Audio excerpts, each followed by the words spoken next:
Magazine Happening Out Television Network celebrates Women's History Month, but especially the LBTQ plus women of our community. Tonight is a special town hall conversation to challenge all of us. Me, I'm FayWhat from Happening Out's The FayWhat Show. My show, the opening of my show is a love letter to all women. Women like Mary Tyler Moore and Marlo Thomas, who challenged the very way women are accepted and were accepted and embraced in our community all those years ago.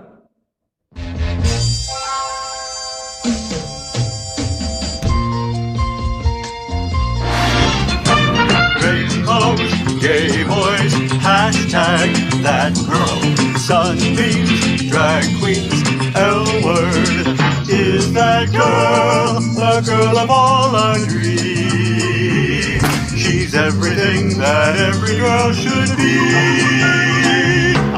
Atwell, South Beach, hashtag that girl, pride-filled, tea-dance, Wilton. Is that girl Latina, but she's universal too? If you find a girl to love, only one girl to love, then she'll be that girl too. That girl.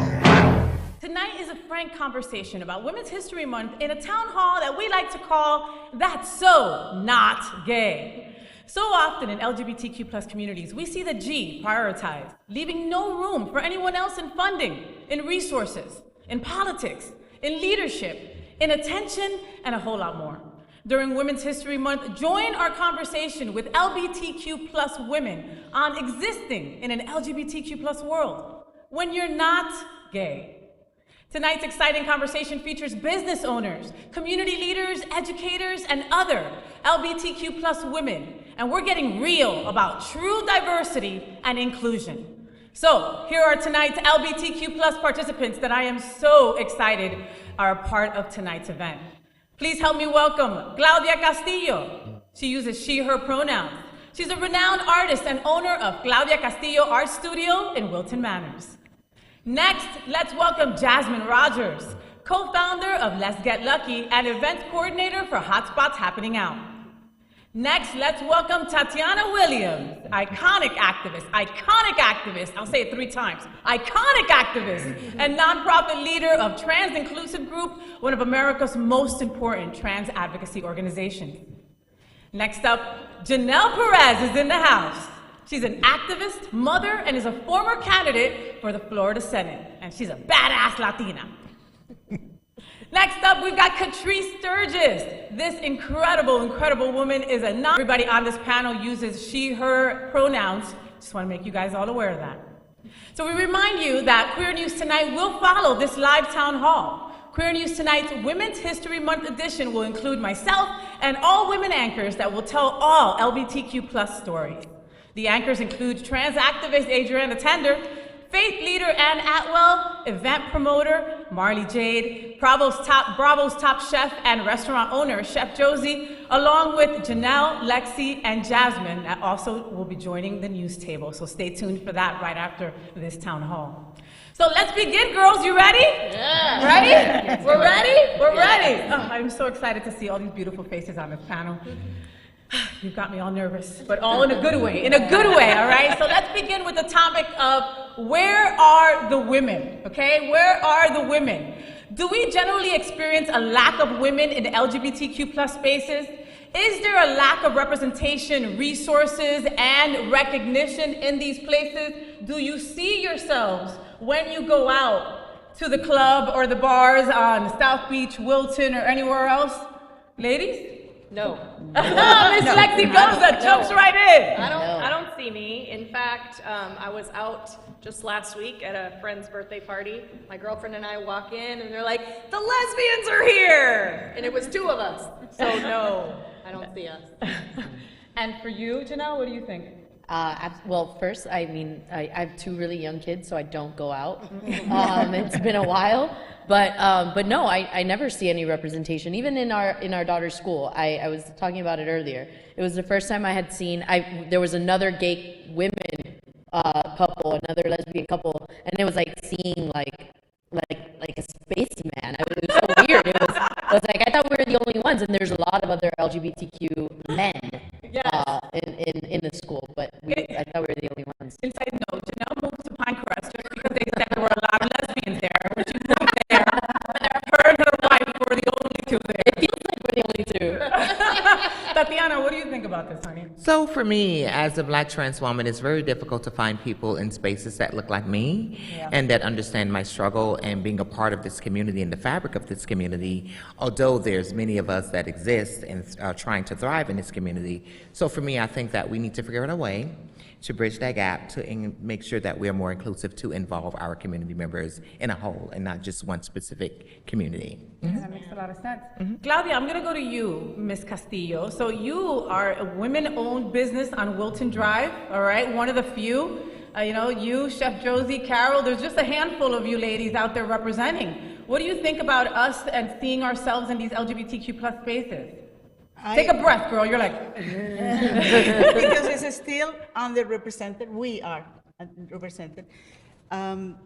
But we have to fight. We have to show us in any event. Wilton Manors has more gay, but I see it more women. I cannot see more women. And also in events, it's also men's going, men's and women.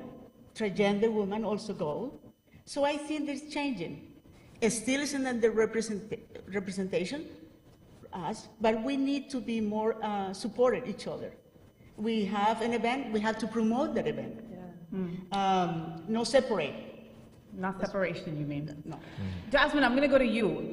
We were talking about this once before about when we look at magazines. When we open up a magazine, we open up an LGBTQ plus magazine, we seldom see ourselves in that magazine. Can you talk a little bit about your experience with that? Yes. So to Lexi's point about the no, my fiance and I live in Wilton Manors. So it struck me the other day, and I haven't stopped talking about it since, that if you are a woman or femme presenting person in Wilton Manors, the only place you can buy clothes is at a thrift shop.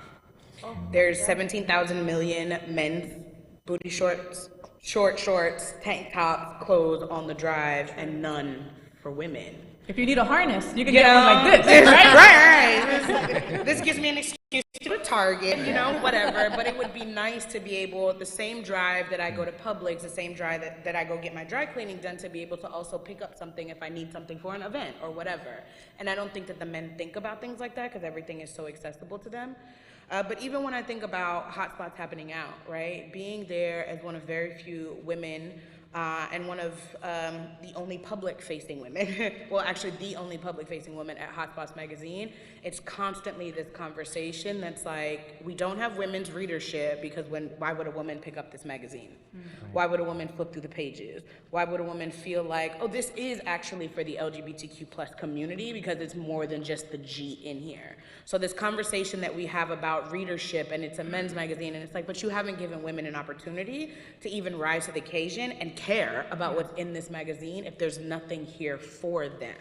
And that, I know we'll talk about it a little bit later, but I think that's the same thing for events. Like, people say these things about lesbians, and it's like, but you're not even creating a space where they feel like they can be. And even before the creating, who is creating the space, right? Like, if it's a table of men trying to make a lesbian's event or a lesbian publication, it's not going to work. It will never work. That goes against the purpose of it all. Exactly. Ray, I'm curious as to what you think. I mean, you put the events together, you give us spaces to go to, and I say thank you for that.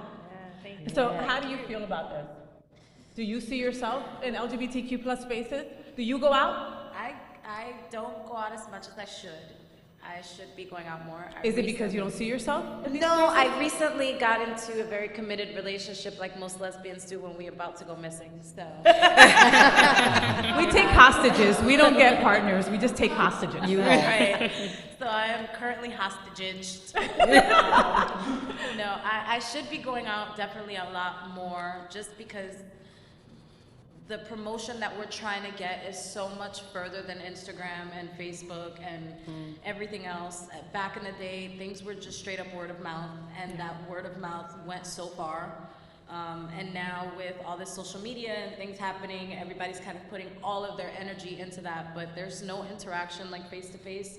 So I definitely should be going out more, especially because I'm always bothering everybody, but I'm not going out as much. But I don't see myself necessarily because I'm one hell of a character, so I can't say I see myself, but there are so many, especially now, there are so many things happening for queer women and the lesbian community. I just don't feel like there's enough promotion around what's going on. Because even myself, I've been here 5-6 years doing this, and I've met people here today that have not heard of our, our circus that we do annually, or don't know about other things that are going on. So it's really just about having places where we can drop this information and it's like ready mail for everybody, That's really been the struggle, just getting the message out there, because there is so much for so many different groups. I just feel like people don't know. Yeah, I think that's the case. I think that's it. People don't know because your events are great. Your circus was phenomenal. There was fire breathing and there was half-naked girls swinging around. There was a lot going on, okay? There are always half-naked girls, always. That's important.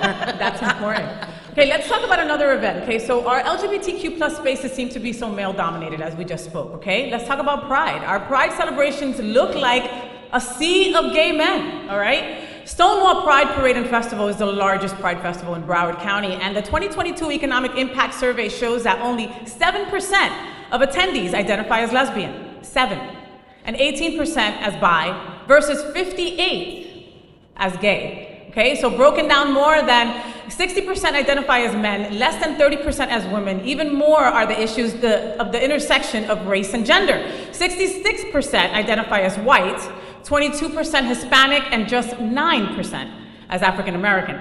Is Pride for us or just a gay boy party that we just attend with them? How do LGBTQ plus women interact in our social and entertainment communities? Lexi, you're always at Pride. You're the first one there.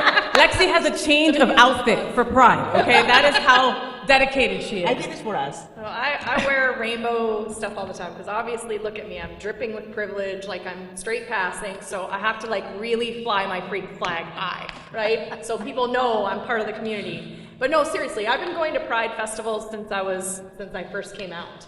And it was absolutely the best place for me to have my kids go with me, to show them that they were not the only children being raised by 2 women or 2 men. I'm a little surprised by that 7% number because honestly, as someone who ran a Pride organization for many years and now someone who sponsors Miami Beach Pride as a business owner, I feel like that's when lesbians come out. Right? Like when we have Pride festivals, I'm like, where are you people during the rest of the year? Amen. Like I'm seeing all these women I've never met before and I'm like, amen. Where you been all my life, right? Where you been all my life? Women on the panel, not because you have to go because of work, okay? Right. All right, everybody on the panel, who went to Pride last year? I went to Pride, but I want to note that, given the fact that Sylvia Rivera and Marsha P. Johnson was on the front lines of Stonewall, I think that it's important that we recognize that. And when I see Pride, we see a lot of gay men, right? But we don't also see that uplifting of our trans women that was in this movement. So I think it's important that we acknowledge that and make sure that we are at the table when we're having these conversations. And oftentimes when people think about the LGBTQ community, the trans community is left out, in specific, the trans women of color, right? So it's important to have those conversations. And I think there's a lot of behaviors that we continue to follow. And I think when it comes to our male counterparts, they have to unlearn some of those behaviors and make sure that they include us in some of these plannings. Absolutely. I think we've got to be at the table. Miss Claudia. Absolutely. No, I think we have a long history about the Pride, about fighting for our rights. Since the first lesbian organization was formed in 1955. Could you imagine? So we are proud to celebrate that. So it's very important to us. I'd also love to see women be louder at these Pride. I've been to Pride both as part of the audience and also in the parade, and I feel like I mean, I love that men go in these extravagant costumes and like these great outfits, and it's incredible. But like, yes, there are women at these events, and yes, I see them occasionally hidden within the crowd behind the giant rainbow peacock on a feather on a man. But I feel like I'd love to see women be louder and to have actual floats that are just women, not just women in motorcycles, but because I've seen those. But like, Bikes on bikes. but yeah, but like I'd love to see like women that look like all of us, or just more of that. If I can just say a little bit about that. So there's a pride here in Florida. I'm from New York, where there's only one pride. It's New York Pride. Here we have Fort Lauderdale Pride, Tampa Pride. We have all these different prides of different colors and nationalities, which is awesome because pride is pretty much year-round. But majority of the time in these prides, there are lots of lesbians scattered in the crowd, as you say, kind of hidden behind things because they like to pretend they're low-key. But there's not enough in the actual parade itself. So we were intending to do our Queer Women Initiative, which is where we get donations from people in our community to be part of Pride, because another thing is money. And that's pretty much the big thing between the lesbians and the men, it's the money. The men have the money to make these floats, to be visible, to wear these extravagant things and do these things that make them noticed, whereas the women do not.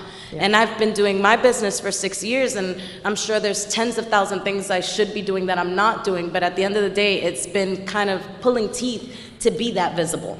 And for that reason, I actually have a banner that says the lesbians are here, that I tried to hang off of our bus because it's so seldom to see that representation in the actual parade itself.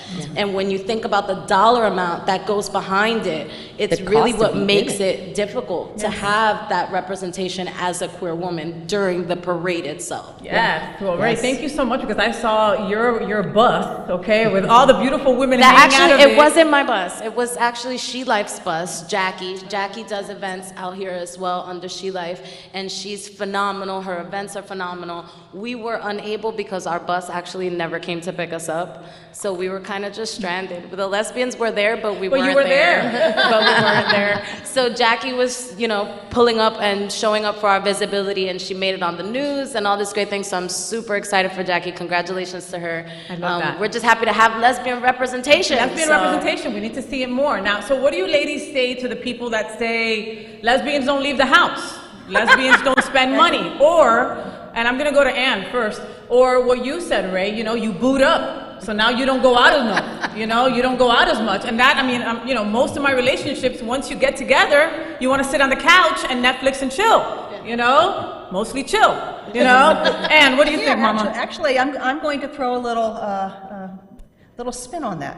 I couldn't tell you the last time I was at Pride. I couldn't tell you the last time I was at Pride. My wife Amy and I, yes, we Netflix and chill. It's in the, I know. She's the faith-based one up here, all right?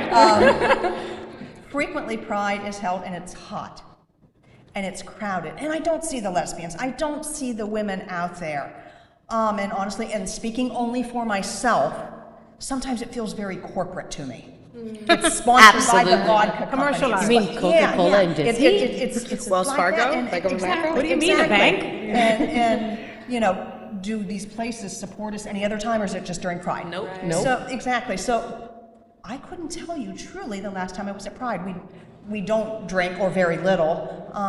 It's a whole lot easier sometimes just maybe on Pride weekend to get together with a group of our friends and go do something else instead of fighting the crowds, not seeing our community.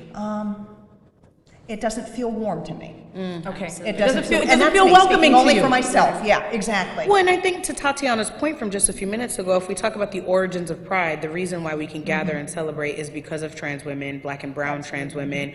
And how can you keep that spirit of riot? How can you keep that spirit of fight when you're sponsored by Bank of America? Which is the reason we started Pride. Right, when you're sponsored by Wells Fargo, when you're sponsored by these people and all of that. I also think for me, something that's also very uncomfortable is gay men are still men, and they are raised in a society that gives them access to so many different things, including bodies.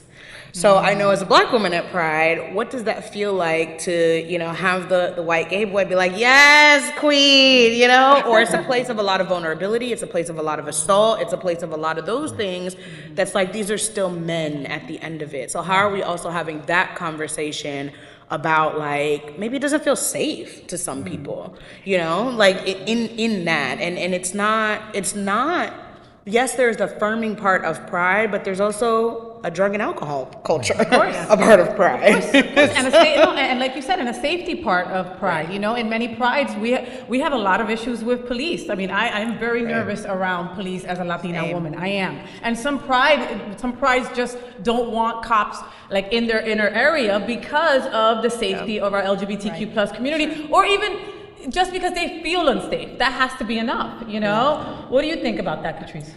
So, safety is always a big, so I've attended Pride every year.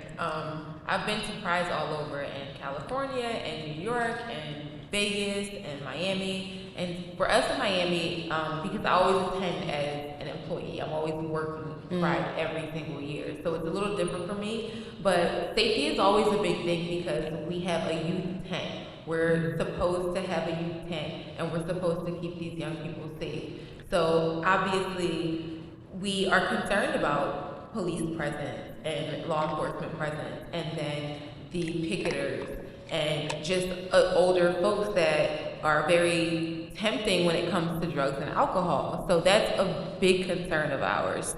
But as far as women there, to be honest, even though I'm there as an employee, if there was a lesbian tent or table or like section, I would be there like in a heartbeat. I really would. And I noticed that that's not something that we offer at Miami Beach Pride. And again, who's putting on these prides? Who's men. Right. And so we're just not there. And I see us. We're there. We're definitely there, but like Ann was saying, we come, we do the parade, and then we go home and do something different. Right. You know, but we're there, you know. So then what's just not together. And if there was a space for us to really come together, I would be there in a heartbeat. I think, but I think that starts with us, right? As women, because I think that I'm a disruptive advocate, and I think we have to create spaces and we have to collaborate with one another so we can build that visibility, so we can have that presence in some of these spaces. I think that, you know, women are taught to be submissive, you know, we're quiet, we're laid back, and sometimes we have to stand up, right? Like stand up and fight, right? So I think if we collectively can come together and create something where we can do something large and then have our voices heard, we would have that visibility. I think it starts with us. We're just, you know, like when you say you go in your own little bubble and you're doing X, Y, Z, I get that because I gotten older and, you know, I don't have time for a lot of stuff. All that drama. Absolutely, but what I do know is that if we're trying to create change and we want to show them something different, we have to move a little different, and sometimes that's being a little disruptive to make sure that our voices are heard and that our presence is in the forefront. So absolutely. Then what is the solve there, right? So who's going to do it? So I feel like Katrice hit it on the head. You know, obviously, I think it's a two-way street, right? So I come from the perspective of being a former Aqua board member, and Aqua Foundation for Women was created specifically for that reason, right? Because there were no women's spaces. And Ray does her thing, putting on parties throughout the year to create those safe spaces for us as women.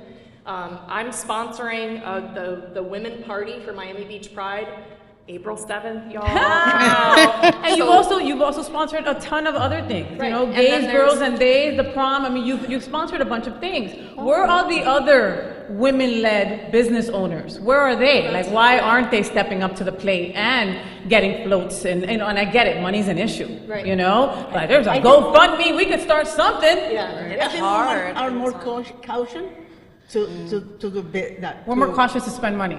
Yes, because maybe it's a socioeconomic problem. We are in no inequality salary. No. Oh, we're going to get to that, Miss Claudia. You're absolutely right, girl. So we are not. So maybe, and we take care more about the family, maybe. We have kids. So we have to caution. And I'm sure what you say, the women, they don't go out. We are in the relationship base, but it's no the point that we are not interested in event. Yes, we are interested in event. And also, we like to be promote, yes. I know for sure there are places, gay places that promote us. Maybe we don't go there. Because I'm sure when I'm looking for something, I go to places for men. Right. And I said, do you sell women clothes? Right. Oh, yes, of course. This is men and women. Okay, that's good. So I can tell my customer that you're looking for woman clothes. You can go there, for example. Right. So my girlfriend buys all of her clothes from one of the stores in Wilton Manor that's men's clothes.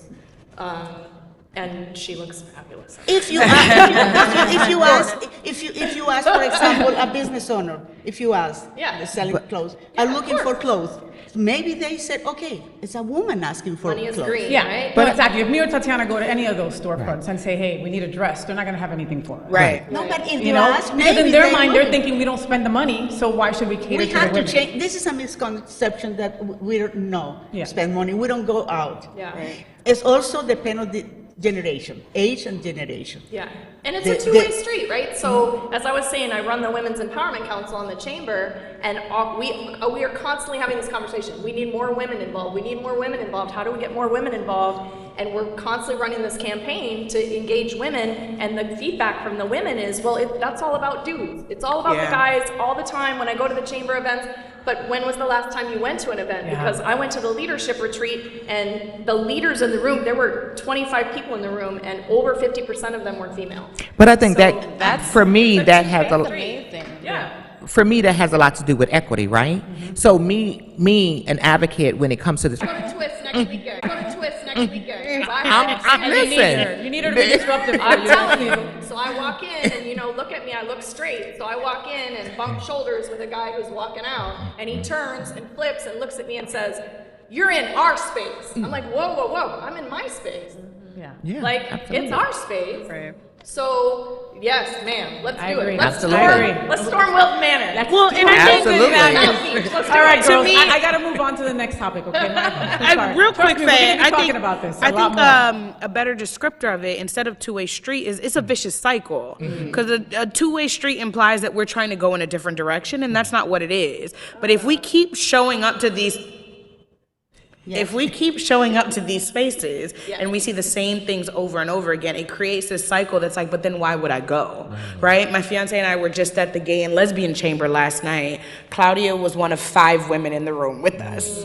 And isn't that usually how it is when we go? Right. So 3 of the 5 women that were in the room last night are now here. Right. So why would I pay membership to go there if it does not feel like you're putting the action behind actually building equity? And that's or exactly doing how things I like felt. that? I went to the bow tie event because I was a member of the chamber when I first got out here. It was my first year doing Les Chic, and I felt like it was pointless. It was extremely expensive. All of the events were tailored to gay men. I went to the bow tie event. I promoted the hell out of it. I brought all these lesbian women. All of the women were only with me. They were not part of this event.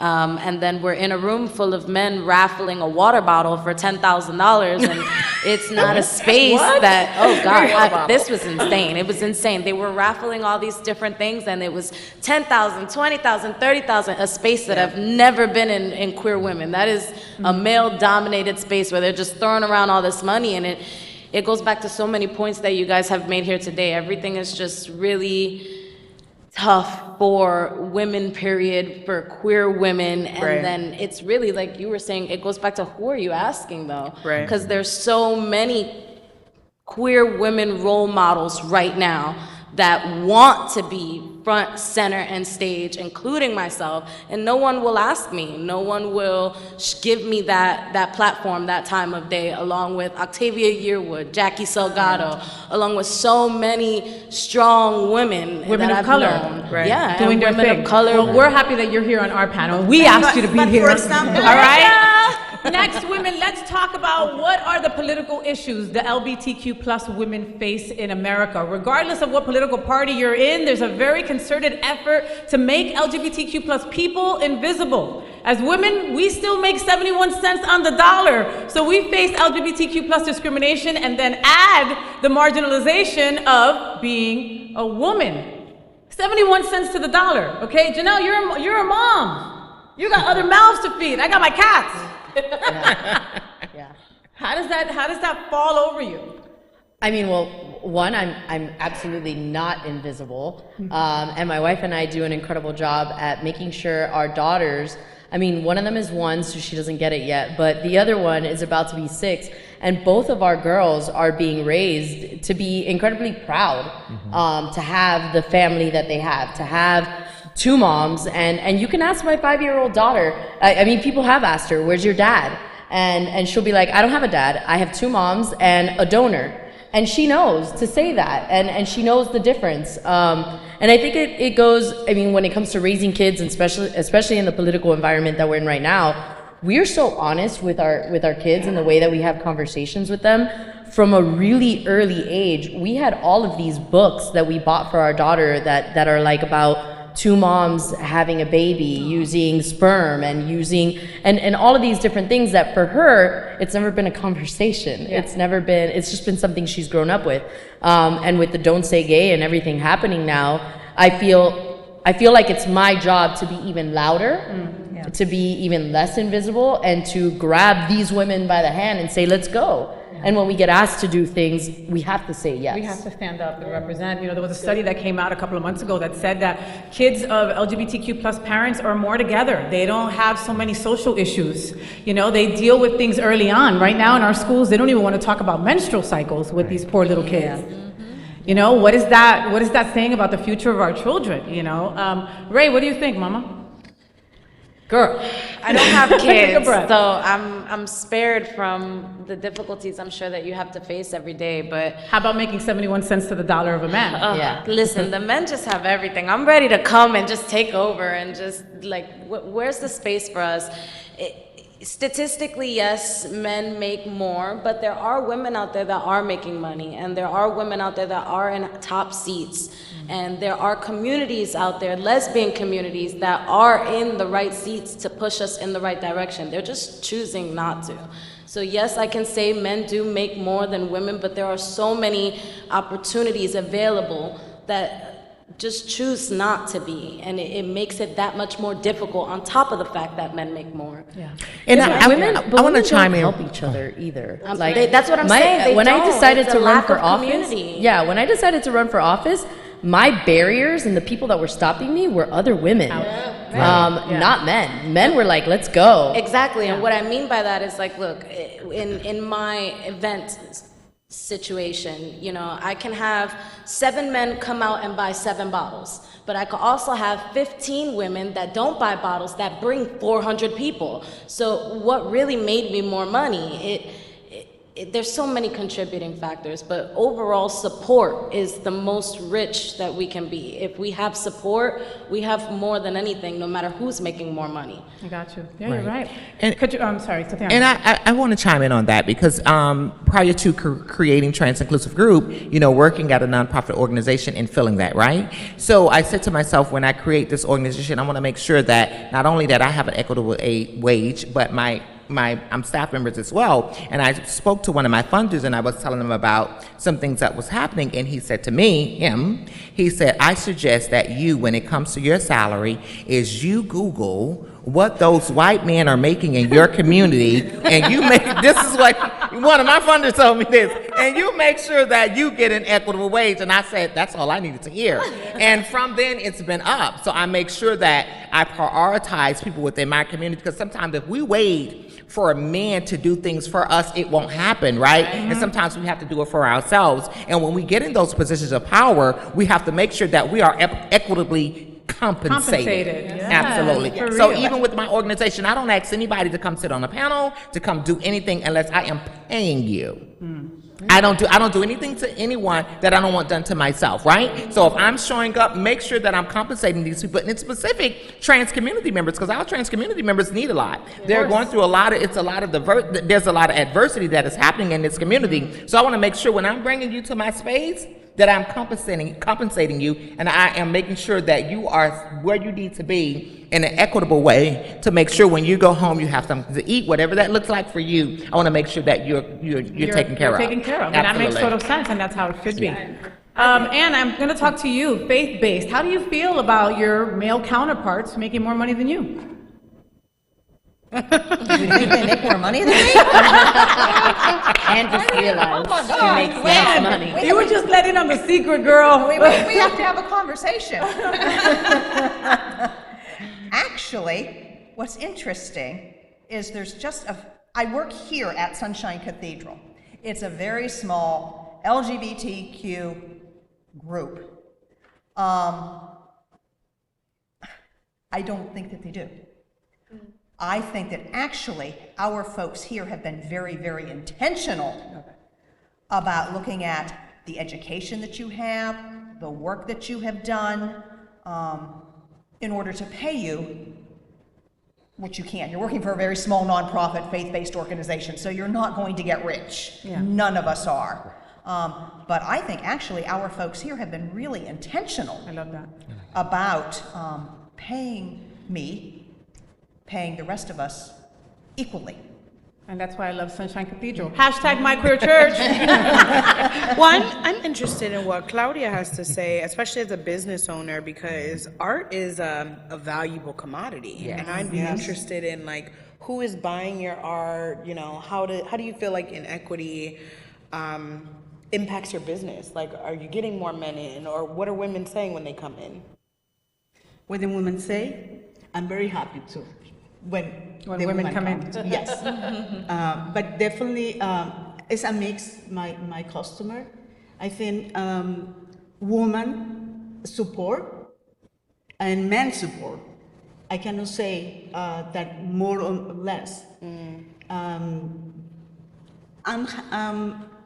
What I represent is I see a few women, but they buy.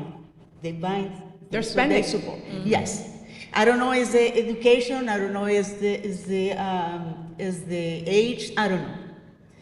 But I see it that we try to change. At least if we do something, one person step forward as a lesbian is talk about us better. I wanted to say that we are not compete. We are a lot of groups, but we are not compete each other. Mm-hmm. Sometimes the problem that we feel that we compete, and we are not competitors. We have differences, and we have to accept our differences. Mm-hmm. Like here, we are very different. Mm-hmm. We have to accept our differences and work together as one unit. That is the clue. Yeah. But sometimes I feel that we just separate in groups. We're not as organized as the boys. That's what you're saying, And I think we have to include boys too. Well, I don't know about including the boys, but I will take that though, Claudia, because we do have to be more intentional. We do have to be more organized, okay? And I think that is one of the major reasons why our trans women are being assaulted and hurt at such a high level, because the lesbians aren't coming in. I wanted to clarify why I said include men now. This umbrella that we are included LGBTQ+. And this today is a very delicate situation. We have to be more responsible in political issues. We are coming things very important. So we have to be united. Because now we are talking about here, yes, but something is happening, just close. And it is hurt one community, one group. It's going to hurt everybody. Yeah. It's going to hurt us. Yeah. Boys, lesbian, gays, whatever you call. So it's important to be united.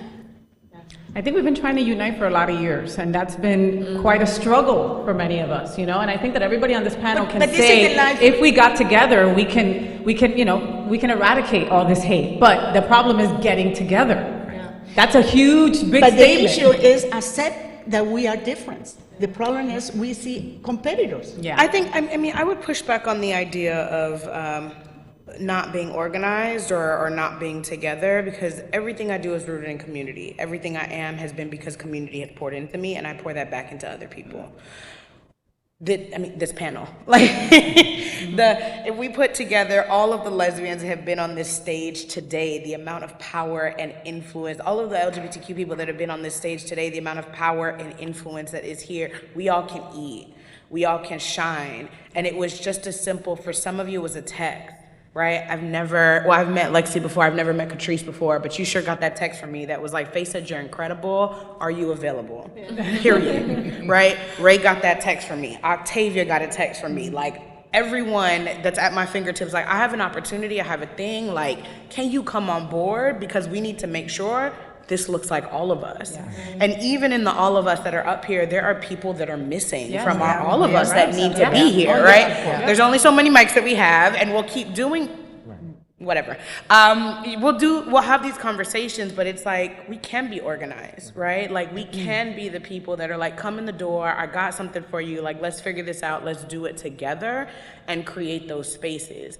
I also think that what I've learned in movement work is that it's hard for people to be organized and stay consistent when survival is on the table. Yes. Very true. To Tatiana's point, like how many people would not have been able to be here tonight because we weren't able to pay them? Like we can give you some food, we can give you some drink, like this is what we got for now, but how many people could not be here, right? Or how many people are we not paying a wage to come be on our panels, to come speak at our events? You know, whatever that looks like, when survival is on the table, everybody is trying to eat whatever they can, and that forces some of us to either be in competition, to be like, I am focused on surviving today, so I can't come fight politically. Right. I can't come go to the Capitol. I can't come do this other thing because I am fighting for my life every single day. Absolutely. So what are the spaces that we are creating for those folks to say, for one day, I got you with childcare, with the hot meal and a $25 bus ticket, whatever you need, like I got you, just come to this thing for an hour.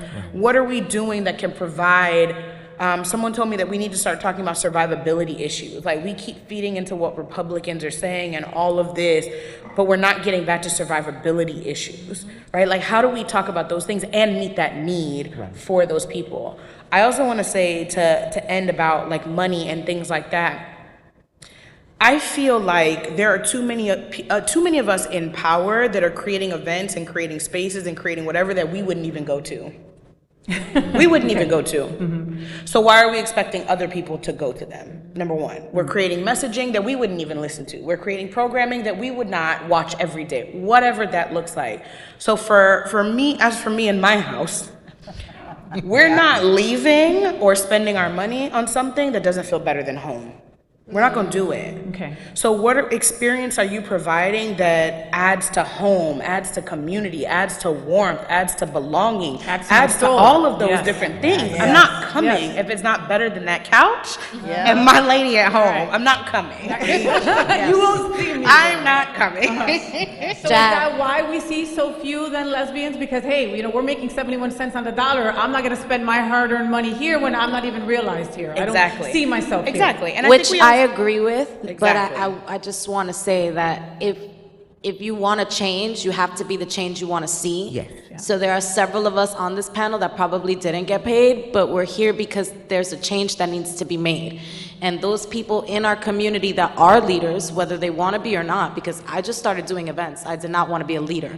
But being in my position made me a leader, and it made me have to step up to learn things like you were saying about history and community and pronouns and different things. And I'm just now coming to this place where, yes, I need to work and I need to pay my bills just like everybody else. But if I'm not here today, there's so much that needs to be said that is not said. Right on. And there are so many pillars in our community that need to be here that aren't here because they have so much to say and they have that strong voice. And going back to what you were saying before, yes, absolutely. There needs to be more community amongst everyone, the gay men, the lesbians, everyone everyone together, because originally this was a fight, and we all need to fight together for everyone else's points. You know, maybe the gay men don't have to deal with abortions or things like that, but they need to fight for us. And having that community, that sense of community where people come together and the gays are fighting for the lesbians and the lesbians are fighting for the gays, we definitely do need that sense of community back. And where we are right now, like you were saying, it's very separated, it's very segregated. Lesbians, instead of coming together, they're just creating these little Ku Klux Klans that are like separate, and it's not fighting the overall purpose. It's not getting us where we need to be. These businesses are growing within themselves and becoming extremely corporate, but there's no sense of community. So I'm happy to be here today, paid or not, because there's so much that was said today that needed to be said, that needs to be on the front lines. So thank you guys for having me. Amen. And Ray, you're here because you're supposed to be here, Mama. I also think, Ray, to that point, just because you're throwing events, that puts you in that spotlight. So this is you. You're an advocate now. Welcome. I think also, Ray, to that point, feel free, and absolutely you should more often say, is this a paid opportunity?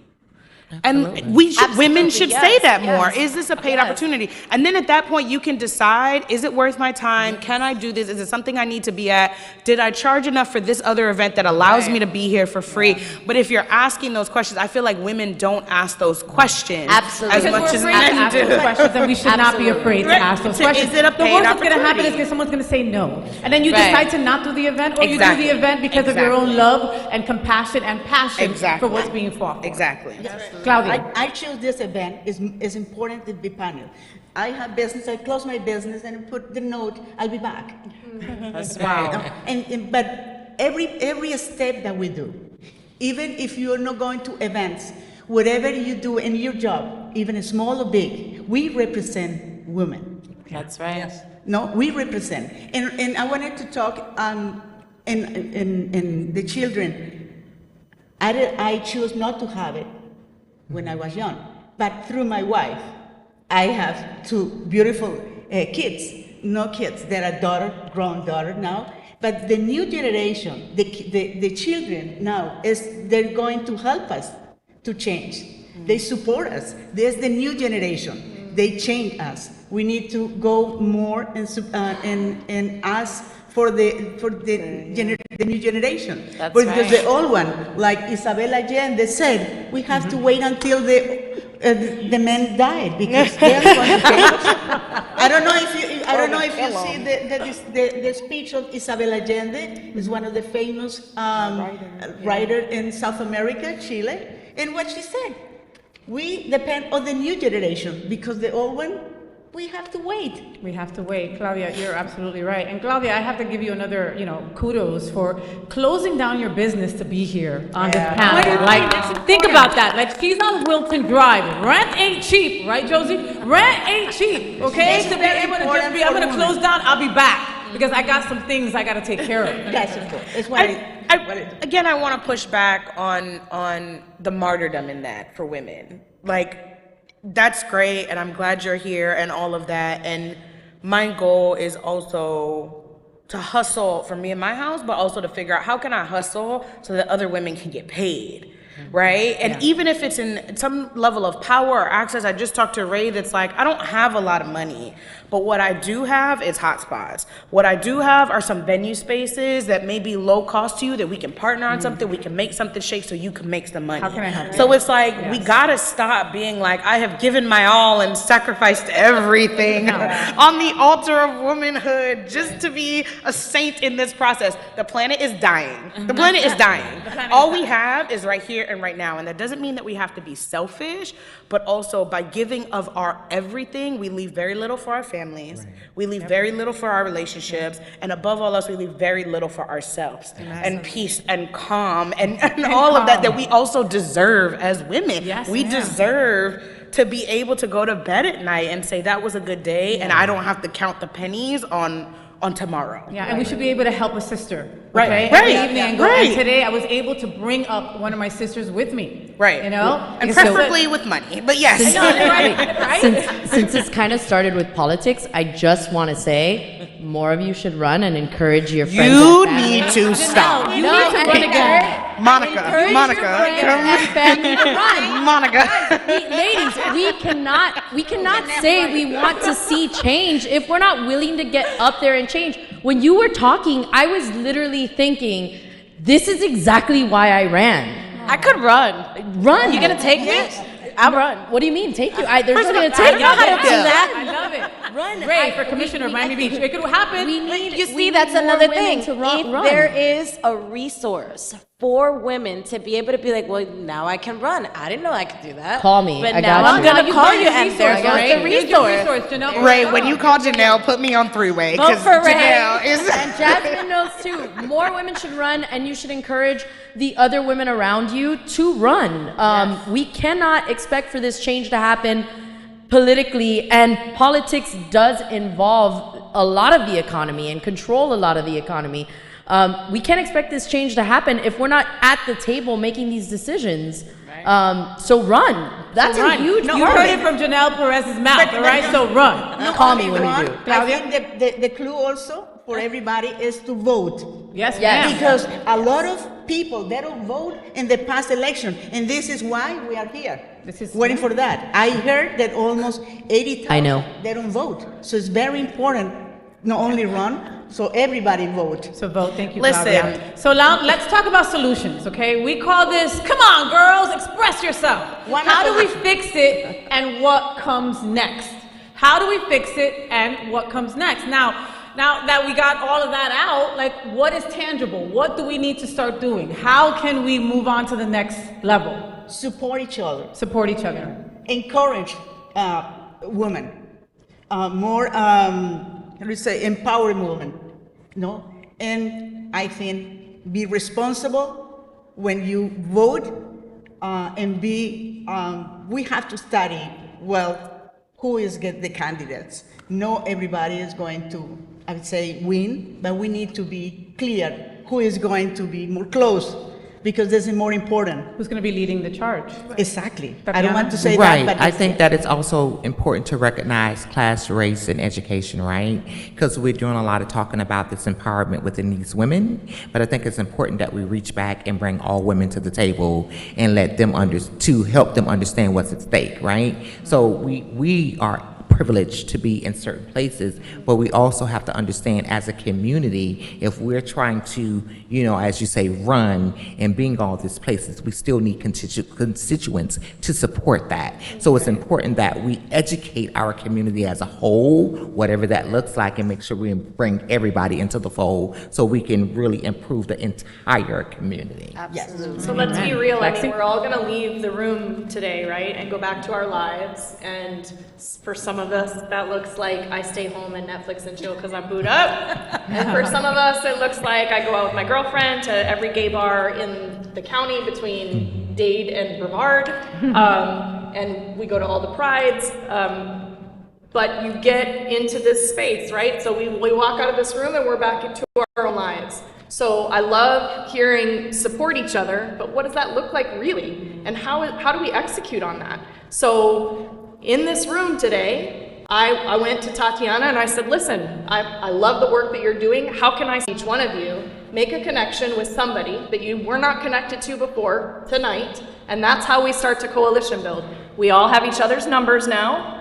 We're building it. Right. This is where we start, right? Because I'm tired of hearing we're all in the same boat. Not everybody even has a boat, right? Yeah. So how do we get everybody to the point where they have a boat and can vote and can run and can show up to our events that we're hosting and sponsoring and Katrice? Yeah, it's a two-part for me. I think that number one, we as women need to start bigging up ourselves. A man has no problem walking into an office and saying, I do this, I do this, I do that, and exaggerating what he really can do when really the woman right next to him can do that 10 times over.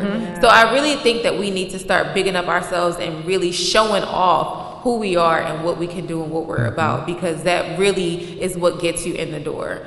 The second part is, again, hashtag support. Support is very, very important, and it's a big idea. But when you say support, it kind of sounds cliche. But like Lexi was saying, it's doing the work. challenging yourself to make that connection, and not only just make that connection, but doing the work to make sure you maintain that connection, which is really why I love what the chamber is doing with the Women's Council, where we're meeting once a month, we're going on events, we're having things where we have to connect, and our businesses in general connect. You know, I spoke to you earlier, Ray earlier, and she's like, we need a venue, and I'm like, I have a venue, you know, like, so just making those small connections and making sure that we're doing for each other as well as doing for ourselves, like Tatiana said. We have to make sure that we keep that in mind too, because as women, we pour so much into other people and into the community that we often forget about ourselves. We forget about ourselves, and the gay boys, they uplift each other. They use each other. If you go to any of the gay boy events, they have a gay boy caterer, they have a gay boy bartender. They have literally helped out their own community, and we don't do the same thing. And that goes exactly into what I was just going to say. Support goes beyond just people in the crowd promoting the entertainers or the promoters or organizers or companies. It's really about the mother and father companies having support for the younger generation that's coming in and starting to do these events and starting to make these different organizations. You are talking about running. If you create a platform where people are like, hey, I can come to you and learn everything that takes in order to do, you're offering your resources, you're offering your time and your knowledge to a platform of people that now can run. And now instead of one person, there's 6 women on the board, you know? So really just having those elder organizations and corporate companies that can provide some type of learner platform for us that are new and trying to come in, and we're like, hey, you know, how can we get in? How can we do this? If there is no platform and somebody willing to up that information, then there's no tangible fix to anything. Right, and that's so spot on, and it's not just money, okay? It's time, talent, okay? Absolutely. Money's fantastic. If you've got the money, help our organizations, but time and talent. You know, again, Janelle's going to lead the way. There's going to be lesbian people running everywhere now. Lesbians are going to run for every office open. I'm going to run, guys. Right? 2023. When I said support, I said more mentorship. Like right now, I see that. This is the example that we need, mentorship.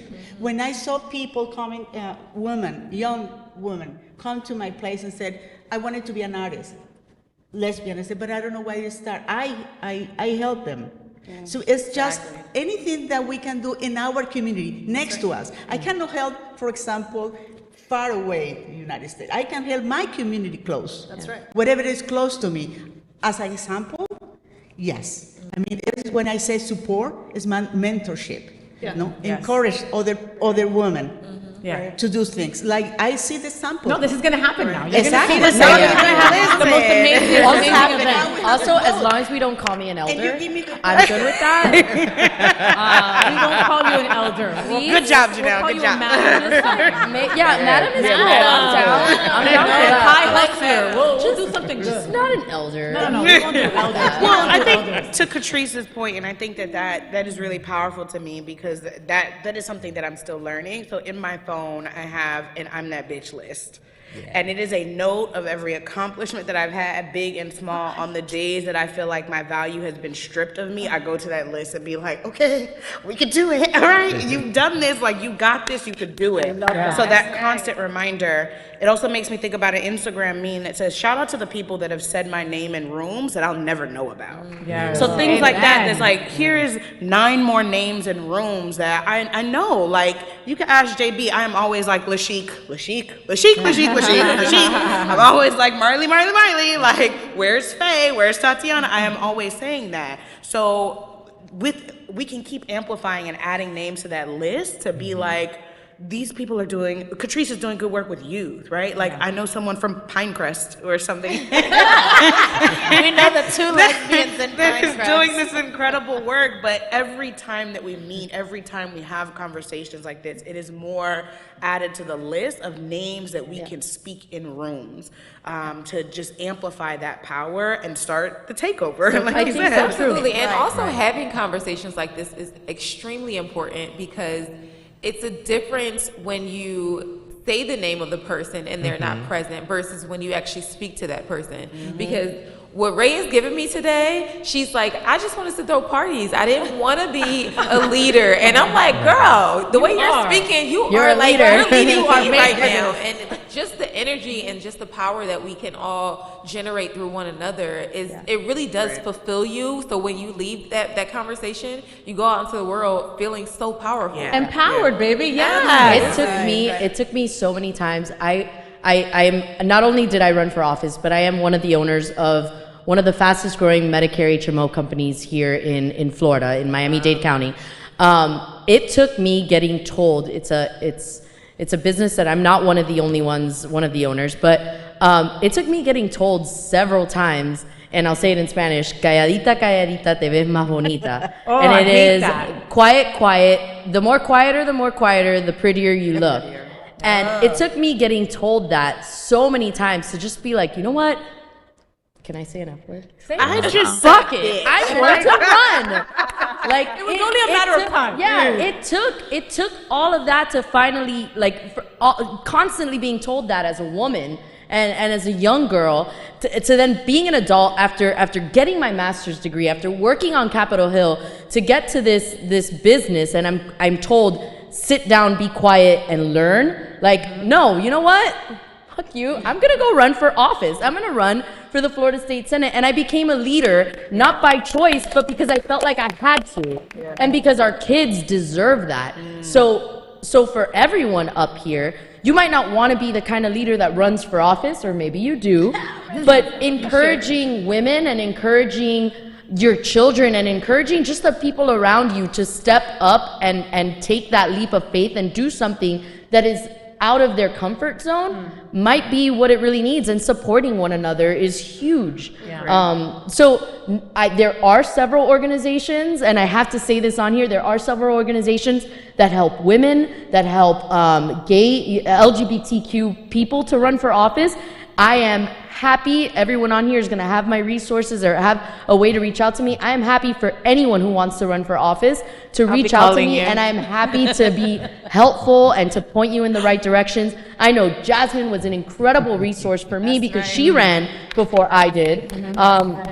So it takes all of us working together and uplifting one another to be able to accomplish these things, but we have to actually do it. We have to do it, okay? And now let's talk about uplifting each other real quick, okay? I can't let this panel go without thinking about how the lesbians should be showing up more for our trans sisters, okay? Yes. All right, when we talk about women and LGBTQ+, it's women, period. Yes. There is no separation, okay? Yes. Everybody else seems to separate trans women from lesbian. I don't, okay, personally. What are we doing wrong? Why are we not standing up? Oh shit, Tatiana has the face. I think I'm about to be loud about it. Hold on. No, because I'm constantly screaming, like, what am I supposed to be doing? We have to be doing more. Our sisters are being killed daily, and nobody's even worried about it. The boys are delusional about it. They don't even think it's happening, right? But while I'm seeing my sisters die on an everyday basis, especially women of color. Yeah. So why isn't the L showing up for the T? I often say this, and first let me acknowledge that there are a lot of trans women that are lesbians. Let me say that, because I think we kind of like miss that, but there are a lot. I'll say this, I think that oftentimes people don't connect with what they don't understand. There's kind of like no connection, and I don't think that our lesbians and our gay men do this intentionally. It's just that there's no connection, right? They can sympathize, they can understand what's going on with us, with our community. I just think that there's no real connection, in terms of a lot of things that happens in our community. So for me, which is why when I'm in places, I'm always challenging people to do better, to unlearn those behaviors in the way that you're thinking, so you can really be that support for our community, right? And oftentimes when we are moving and we are in these spaces, a lot of our community members continue to be marginalized on so many different levels. I don't even have to bring race into the space. Right. I can just talk about what's happening with our government, right? So we know all the attacks that continuously happen, day after day. Every time we're waking up, it's something. So in that, we are not only fighting to survive, trying to live, about our healthcare, reproductive rights, where we have those commonalities amongst each other. I think that's important that we recognize that we need that support. And when we talk about the work that we do in the nonprofit industrial complex, like, how do you help the most marginalized? And I think if we move from that lens, we'll kind of like understand what that looks like. So I would love to hear what we can do. Not that I tell you what you need to do. What do you think that needs to happen? And then I can help in that process. Okay, see, and again, thank you, Tatiana, for that, because that was why I brought that question up. You know, Transgender Day of Visibility is coming up. Transgender Day of Remembrance. Okay, I go to all those events and I rarely see any of you girls there. You know, so why? I will admit a challenge for me. I come with a lot of privilege because I'm a cis woman and nobody knows that I'm a lesbian. But I've had a lot of trans friends, specifically trans women friends, and because I'm so involved in the community and I'm so respectful of my friends, I completely forget their experience. So I'm like, oh, come on, girl, let's do this, or let's go here, and they're just like, I'm not comfortable with that. And I'm like, why not? Like, come on, like, it's me and you, like, you're my sis. And I completely forget their experience. And I think that that's something that I've had a challenge with, because I have been too insecure to have that conversation with them. And I think that that's something that I could for sure do better, is to have that conversation to say, okay, what has your experience been? How can I be a better advocate? What can I do? You know, and vice versa, you know? So that's something that I have had a challenge with, is just completely not ignoring the experience, but just not considering it. Yeah. Mm-hmm. And I think just having that conversation is definitely detrimental for sure. Thank you for being so transparent, honey. Yeah. Like, thank you so much. Most people wouldn't own up to that, you know? Janelle, I think so. As somebody who has tried to be a leader in this, I think one of the things that I can do, and one of the things that has been important to me, is to make sure that the trans community has a seat at the table. Right. Because I cannot, like you said, I don't understand. I can empathize, I can try to understand, but it's not my lived experience. So I feel like, how can I speak about it when I live in Miami, I'm Cuban American, and again, you don't think I'm a lesbian unless I tell you. Right. Now half of Miami does, because they received the flyers, but I can't be that voice for you. So what can I do is, I have to make sure that you have a seat at the table. I have to make sure that there is trans representation everywhere that we go, and everywhere that I am as a leader in the LGBTQ community that I think I might be. I'm not sure. You are, girl, you are. But I want to make sure that the T is always represented, and that it's not just me regurgitating the talking points, because in the past, I have felt that when I have tried to understand and communicate with leaders in these trans organizations, I'm kind of met with, you don't know how I feel, you don't know how what I'm going through. Have you heard that before, Tatiana? So you can't speak for me. Yes, I understand. And it's not that I want to speak for you, it's that I got given a platform, so how can I use it to help? And a lot of our community members have experienced trauma from that, especially with some of these entities within this community have done that so often. So when someone that is in good faith coming to try and help, it's like, what do you want? They're like on the offensive. So definitely. So you have to try and try and try again. And I'm really curious as to where you're at on this. Actually, here at Sunshine Cathedral, Tatiana, you might even remember this, we have done trans renaming ceremonies. We used to hold the trans T-door. We used to hold T-door. We have not done it since pandemic. And actually, at our staff meeting here, just within the last few weeks, we talked about trying it again. So we do want to reach out, so let's have that conversation. Absolutely. All right. Another bridge, right? Another bridge. I love this. Faye, I just wanted to say, because now doing these events and being this leader in the community, and not necessarily coming into this wanting that, I wasn't very educated on trans pronouns and just the whole community and the whole message behind it. And one of the things that separates the L from the T, as you were asking, was just feeling like, how can I advocate for something that I'm not educated on? So now in this position and throwing these events, even being exclusive to lesbians, a lot of the trans community comes to my events. Mm-hmm. And I don't want them to feel excluded by anything that I say, which in the past I have admittedly offended some people unintentionally, just from not knowing. Right. So I think that, when you're talking about how can we fix things, it's really about educating yourself and wanting to educate yourself, finding something to be passionate about in that education sense is really going to change that. And with my events, I'm trying to educate myself more on saying the right things and making sure not to say the wrong things, and just having that compassion and that sense of awareness. It really changes the game, and it makes a lot more people feel comfortable. Look, if the women went up to bat for T, right, we'd be good. Right. Yeah. Okay? And look, we're gonna make happen. And we're gonna make mistakes. We make mistakes all the time. I make mistakes on a daily. Okay, right. I don't know about you girls, all right? So ask the questions, educate yourself. Right. If you get a bad response, maybe someone's having a bad day, and that's okay. Ask somebody else. Right. No. I don't like that. I think that to me it feels like from all of our places of privilege, we will always oppress someone because we want to feel powerful.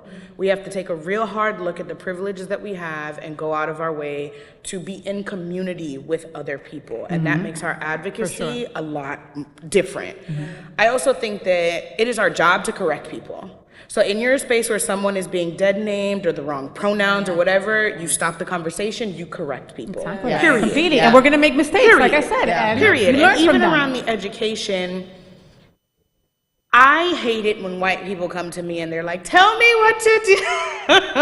What could I do? Or where do I go? Or, I read this thing, give me more information. We cannot go to trans people with our cup empty and not having done any research and expect them to fill it. Right. How are we showing up to the conversation and saying, so this is what I've heard about this thing. This is how I want to show up to support. Is that helpful? If I start with that, what can I do next? Or here's this thing, I'm bringing this resource. And even if it's not money, it's like, I brought you a meal. Like, here's how I'm compensating you for your time. Like, how do we do this together? Or I know a lot of trans organizations that make their demands, their asks, their requests very plain. Trans inclusive group will say, we need you to be here at this time, show up wearing this, and then we need some money to go with it. Period. So why would I then go to Tatiana and be like, what more can I do? I've said it over and over and over again. I also think that there's a lot of conversations that we're not having at our kitchen tables, which puts our siblings in danger. If you show up at Thanksgiving with really transphobic relatives and you don't correct that and nip it in the bud, that's someone being murdered on your watch. Truth. So how are we either figuring out ways to educate other people that are willing to learn, or with other folks saying, like, this is too much. Like, what you're doing, I care about these folks are my siblings. We can't keep talking and having this conversation like this. How are we having that accountability with ourselves from that place of privilege in ways that maybe trans folks won't even see, but we know that we're doing the work behind the scenes? Because that's what they need from us, is when the cameras are off, when we're not at the march, how are we speaking life over them in the spaces that they don't even know about? So true. Right. And she does a very good job of that because she's always inviting the trans community in those spaces. Listen, I want to give a shout out to Jasmen because she was actually the heart of this whole panel. She was the one who put everybody at the seat was Jasmen. All right? And if I said this person, she was like, nope, yes, why, okay. So Jasmen, your vision and your love and your compassion and your empathy and your knowledge and your education, and I can go on and on. Your advocacy is beyond, all right? And we all snap to you because you're incredible. So we've come to the time that we're gonna take question and answer, right? We've got some question and answer. We got some questions. Do we have some questions in the fishbowl? I thought that was the tip jar. No, there's a different bowl for tips. JB is doing the tips outside. We'll take the tips as well. That's okay. That's right. Takes a lot of money to look this cheap. All right. So, questions from the audience, okay? How does religion shape how you show up as a lesbian or a bi? As a woman. Let's change that question, okay? All right, Anne. Wow, this is like all about you. So I'm going to leave you for last, all right, okay? Panelist, go to church? Raise your hand. Anybody? I don't necessarily go to church, but I'm spiritual, and I was brought up in the Baptist church, baptized, all of that stuff. For me, I'm rooted in my faith, in my family. So, and I just show up as my authentic self. And fortunately, I was one that was accepted wholeheartedly by my family, and I contribute that to my mental health. That I didn't have to deal with that, because working with individuals that really have those dynamics of family issues and being disowned by their family, that's a lot on the body. Yeah. And so for me, being fortunate to have a family that has accepted me, and the fact that I'm able to live within my truth, and I'm always praying, I'm always falling to my knees, and anybody follows me on Facebook will always hear me saying, put him first, God, and the rest will follow. And that's, for me, that's just my faith. That's how I've been brought up. So I don't look at it any other way than anyone else. And I hope that others are able to look at it that way and have that same experience, you know? Unfortunately, like when I even mentioned religion, like Lexi's eyes went to the back of her head. And I could feel the presence from that side. What were you thinking when the question was asked, Lexi? Oh, so when you say the word religion, my whole body tenses, right? So We're in the church. And we're in a church, by the way. Well, and I had never been inside Sunshine Cathedral. When I walked in, I said, I'm going to turn into a pillar of salt. So I too, Tatiana was raised in the church, Catholic Light. I call Lutheran churches Catholic Light. And I was fairly lucky in that there wasn't any negativity around LGBTQ issues, topics, subjects. It just was never discussed, right? So it didn't exist. I didn't see lesbians in the wild until I was 26 years old. In the wild. So when I look at religion as a whole, honestly, it breaks my heart, because we have dealt with so much oppression from religion over the years that I can't even hear the word God or religion without tensing, right? And I've been in program. I know, Faye, you've been in program, and there's a lot of focus on God. Yeah. And in certain situations, that can make you completely shut down to whatever message is being conveyed, because you believe, I'm not welcome here. Yeah. We talked earlier on Queer News Tonight about churches that say, everyone is welcome, and then you get in the door and you realize, except you, right? And my dad was very religious, and I used to say he does religion right. He's taken a turn, you know, as people do, and I had to sever that relationship as a result. So I would say I'm spiritual too, but I don't look to a male God. And I show up authentically no matter where I am, regardless of who's in the room, because I believe that that's the only way to be. And as Tatiana mentioned earlier, if you have a problem with me, that's your problem, not mine. That's your problem, not mine. So now you're a mommy of two young girls. Yes. Do you bring religion into the home? I was raised super Catholic, so was my wife. And for us, when we had our girls, I remember a conversation before we even had kids. I mean, it took me getting diagnosed with cancer to come out to my mom and dad because of how conservative conservative, Cuban, Republican, Cuban, and Catholic my family was. For our girls, I think one of the things that we had talked about early on was that we wanted them. We know that there's value in faith, in having a faith. To me, it didn't really matter what it was. I almost put them in a Jewish school. I don't care. Just as long as they believe in something. My wife and I are both pretty spiritual. Me, maybe a little bit more than her. And with our girls, it was important to me that they went to a faith-based school. So we found a school, we did a lot of research, we realized that Episcopalians are soft Catholics, where everyone is welcome and people can be gay, and there's women that are priests. I don't know if that's what they're called, but... And That's it. You're good. Yeah, You're good. there are women that are priests, and we were like, okay, that's perfect. That's exactly how we want to raise our kids, because the way that I view God is that he doesn't hate me for being gay. He loves me for being, he made me this way. I was born this way, baby. And so I wanted my kids to grow up with a happy relationship with God, whatever it is that they choose. Yeah, whatever they choose to believe she is.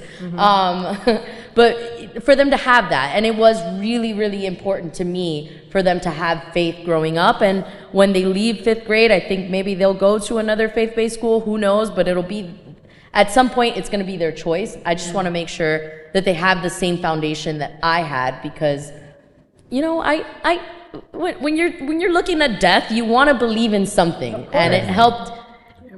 Don't get me wrong, I did not really pray that much when I was going through my chemo, but it felt good to know that maybe there's a heaven, I guess. And you're going to be there. Yeah. If there is heaven, you're going to be there. It made it a little bit easier to go to sleep at night, I guess. No, but it's sad that, you know, there's so many people in our community that don't think that a church is for them, that a church is welcoming, you know, for them. And, you know, fellowship, there's just so much beauty when it comes to a spiritual family, right? And for a lot of years, you know, lots of people on this panel know that I'm in recovery. I'm 8 years sober. And when I first got into AA, it was very God. And I did not have a relationship with God. I now know that God always had a relationship with me. Right. All right? And I had to learn that through hitting my bottom, you know? And with churches like Sunshine Cathedral and Unity on the Bay, when they say all are welcome, it really is all are welcome. Okay, you're gonna see a drag queen in the last row. Okay, it is what it is, you know. Yeah, so I was gonna circle back to what Janelle was saying around bringing kids up in a church. I think is incredibly important. I got the guidance from a Lutheran church, right? And to Faye's point, there are things that churches can do to show people that they truly are welcoming to everyone. When I was running Pride and PFLAG in Brevard County, I also walked my church, which was play into the religion that we can develop, the comfort that we can develop, and also the love for all mankind. Because those are the things that guide me to be like, why am I going to be trash to somebody else? Like, for what? Like, God is supposed to be love. Why? And it's why supposed to am be I an an abomination? right? You know? Like, it's supposed to be overflowing. And I got to end this segment with you, my love. I mean, how do you feel about everything that everybody has shared? Actually, something that Lexi said just took me aback. The word God is a trigger. I have heard that so many times from so many women, to the point where I rarely use the word God, unless it's in a reading or something that I have to do. I don't use it. I use the sacred or the divine or the holy.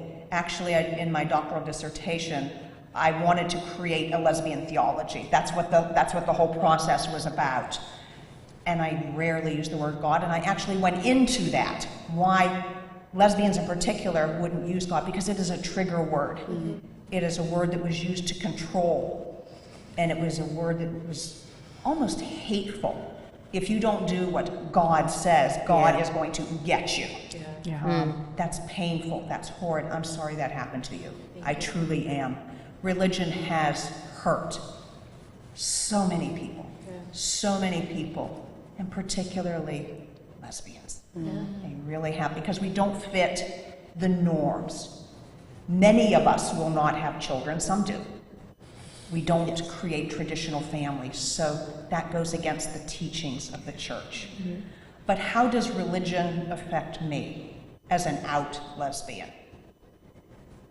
Not so much religion, but spirituality, the spirit, the universe, the direction, the energy guides me like nothing else. I can't even explain it. It's as an integral part of me as being female, as being a lesbian. It's just in me. It just guides me, and I can't even explain it beyond that. That may seem like a cop-out, that may seem like a weak answer, but it is such a part of me. That is just what I do. I wake up in the morning, that's what I do. I go to bed in the evening, that's what I do. I pray, I think, I meditate. I live my life that way. I love that. Thank you. I think thank you it's very so much. important I think it's very important what you said. If the human being lost the faith, what we have? We need to create spaces also for the new generation. We have to give the choice to believe. We need to believe. I'm the same like you. Sometime I go to the church, just on the door, and said, okay, I'm here. Okay, but I prefer to walk and pray. He says I can say pray. And have a conversation with the spirituality and always say thanks. Whatever I learned here. But I think it's important to have faith. Yeah, definitely. And It's all about faith, yeah. When y'all create lesbian prayer cards, sign me up. Right? We need to give them out to everybody, you know? Faith can be a trigger, and it can be, and you know, especially in our community. I wanted to share something that I never shared with someone, but when I was in school, the first things that I heard from one of the, it says nun, it was lesbian. It was a kid. I was a kid. Do you think I understand what this means? No. I have to go to my home and see the dictionary to see what does mean that word. So for me, the name of lesbian sometimes struck me. Now I have to belong. They say, what is your name? How do you? So I have to say, here I am, no? Because it's and you say it. I said it, but what it took some time. Huh? It was a trigger to you. The word lesbian it could have been a trigger to you. Could you imagine? I learned it, but the age that you couldn't understand. Sometimes was most acceptable men than women, where it coming from.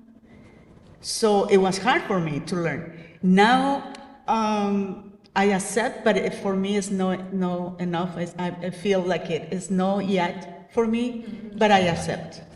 It's and that's okay. And I doubt that you're the only one. Yes, okay, Claudia, exactly. you're in a lot of company. Wow, we can talk about faith for another 3 hours probably, you know, with everybody's lived experiences. But to close tonight's That's So Not Gay National Women's Month, National History Women's Month Town Hall, we want to finish with how do we make LBTQ plus women 365, and will the gay boys get it?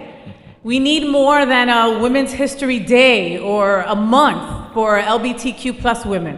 What do we need to see happen to believe that the boys are finally getting it? Okay, so final thoughts, I'm gonna go around the room. You know, when Roe v. Wade was overturned, right, and I was out there in Wynwood protesting, I expected my gay boys to be out there. I expected my gay boys to be revolting and mad, just like I was. But I was out there alone. Yep. Okay, anybody else co-sign on what I'm saying or feeling? Yep. Look. 100%. So I think, you know, it reminds me of when I first started PFLAG in Brevard County, and I had this elderly woman attending our meetings, and her name was Carol, and she introduced herself at the first meeting and explained that she was a lesbian woman, and she was a nurse by trade, retired at that point, and she spent her entire career nursing men who had contracted HIV/AIDS. Yes, wow. And so I think back to that time period where they really had no one else but their fellow patients and lesbians. Like we truly were the only ones who would get close enough to them because everybody thought, oh, it's contagious. And so I think now is the time that we need to ask them to return the favor. Yeah. Demand. Yeah. Anne, what do you think? No, absolutely. Look at the number of men who are here tonight. I brought my gay boy, where's yours? Truly, look at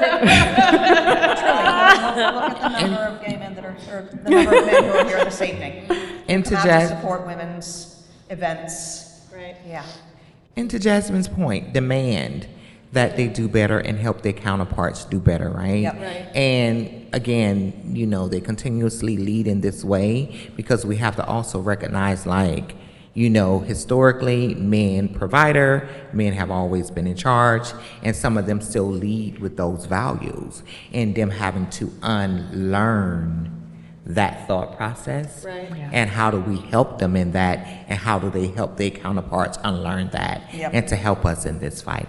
I think that's what we're up against. So I'm gonna plug the Women's Empowerment Council with the Miami-Dade Gay and Lesbian Chamber one more time, because I will tell you, in that leadership group, we have gay men, women, we have lesbians, we have trans people, and we all support one another. So there are different councils. The Women's Empowerment Council is one. There's also Real Estate Council, Attorneys Council, there's the Young Professionals Network, and we work so well together. So I have I call him my work husband. He's in real estate, I'm in insurance. He previously ran the YPN, Young Professionals Network, now he's running Real Estate Council. So we support one another, and every time I have a Women's Empowerment Council meeting or event, they show up for me. So there are at least 5 gay men in that room every single time I have an event. So that's how we do it, right?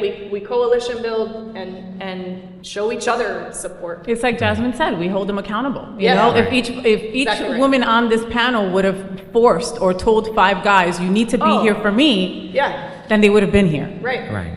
And we didn't do that. Claudia was about to say something. Claudia. No, I wanted to say that before, but I'm going to give it. We cannot forget the contribution that transgender woman has made in our history. 100%. But since the AIDS epidemic, who was for us back at the time? Transgender women. That's right. And we have to say we need to support. Now we cannot forget our history. Yes, ma'am. You're absolutely right. I think we'll know that they get it also when they move. Like, just move out the way. Like, move out the way. Get out Lean the into way. our leadership. Like, move out the way. Give us the space. Move out the way. Give us the privilege. Like, just move out of the way. So it's not always your face, your voice, your power that's taking up. When we are standing up for ourselves and when we're being loud, it's not that we hate all men. Right.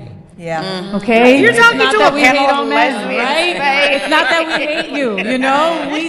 We need to speak up a little louder sometimes, because sometimes your ears are clogged and you're not hearing that you came out of a vagina. Okay? And even with the men that like came before us, I feel like in my experience, I had to wait to make sure there wasn't a gay man running when I decided to run. And it's almost like, why in order to get the support from the LGBTQ community did I have to make sure that there was a cisgender white man who's gay running before I decided to run, or before I could run? You didn't need him to pave the way for you. You had that. No, I mean, no, I don't want to say that. I don't want to take the work that men have done, or gay men have done for us, because I would not have had the opportunity to run had it not been for other men. Unfortunately, men have done it first. We don't really have a choice in that, and I don't want to belittle the work that they've done, because they have.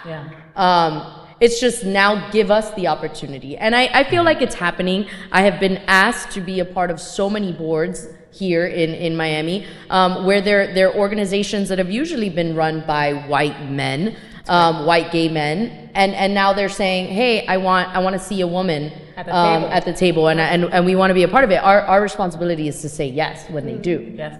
And show up, suit up and show up. That's right. Katrice, any final words? Yes. So I'm probably going to say something a little controversial. I honestly don't care if I love my boys. I go to all the events. I love being around them, but I really don't care if they get it or not. They don't have to get it. They just have to respect it, and they need to support. So, with all these marches that are going on and everything that's just going on in society today, everybody there doesn't really understand the cause. They don't really know why you're fighting for what you're fighting for. But when you call them to the line, they stand in line and they're going to bat for you. So you don't have to get it. You just have to respect it, and you have to support. And I need you to show up. Because we are LGBTQ+. Amen. What she right. Yes. Ray, last comments? I just... So much to take in, right? I feel like this conversation paved the way for so many opportunities and great, powerful things to happen. And going back to my point in the beginning is that so much more is done face to face. If I would have had this conversation with you guys via Instagram or Facebook or email, it probably wouldn't have gone as far or made as much of an impact. So these conversations definitely need to happen more. More people need to be involved so that you're not wondering if they're, so what if a man is running and he's gay? You have all of the gay women behind you, you know? And having that, like before today, I would have not known anything about that. And now I'll leave here today and you'll tell me what you know and I'll tell my people. And now next time you run, you'll have way more people on your side. So I'm happy to be a part of these conversations. I want them to happen more. And any way that I can help that happen or be a part of it, please invite me. I love this. Well, Faye, before we leave, can everybody quickly say where they can be found? Because there's people also in the audience. Well, let me finish what I'm doing and then we will, okay? So I just want to make sure that Miss Claudia, your last comments? Okay, if someone wants to, first of all, I wanted to say thank you. It's my first panel. I never really have a panel discussion like this. Look at you, you did great. Yes, I wasn't nervous, believe me. At the beginning, you should be first to me, and it was my first time. Usually in my comfort zone. This is not my comfort zone. So, but thank you, Faith, for shoot me first. But if someone wants to continue talking with me, I have my studio gallery in Wilton Drive at 2215. Can I say my phone number? If you want, go right ahead. It's your number, girl. My number's on the bathroom wall. Why not? 954-274-7047 if someone wants to continue talking to me. And thank you for being here and the person that is there listening. Thank you. Thank you. Miss Ann, any final words? This just feels good. We should do more of this. It just feels good. That's right. Yeah, just the energy this evening feels really, really good. And that's what I was talking about, the universe, the energy. It feels really good in here this evening. I love that, Tatiana. Tatiana Williams, Executive Director and Co-Founder of Trans Inclusive Group. I'm also on the Board of Governors of the Human Rights Campaign and also a council member for Equality Florida. If you would like to contact me, Tatiana at transinclusivegroup.org. You can follow us on our Instagram at transinclusivegroup.fl.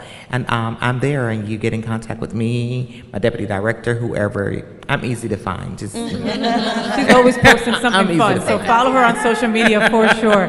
Miss Jasmen, final words and where to find you? I'm just super grateful to show that all of these things have been necessary, and that we're here, and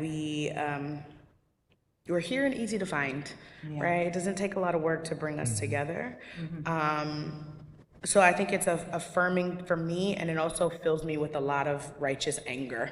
So righteous anger about what it is that we deserve, the time, the space, the energy, and all of that, and it makes me also hopeful that we can keep building together. It feels like we need a section at La Chic events. Like, let's run it. Let's go. You are always welcome. There's always a section for this panel. We got 13 women we can bring along.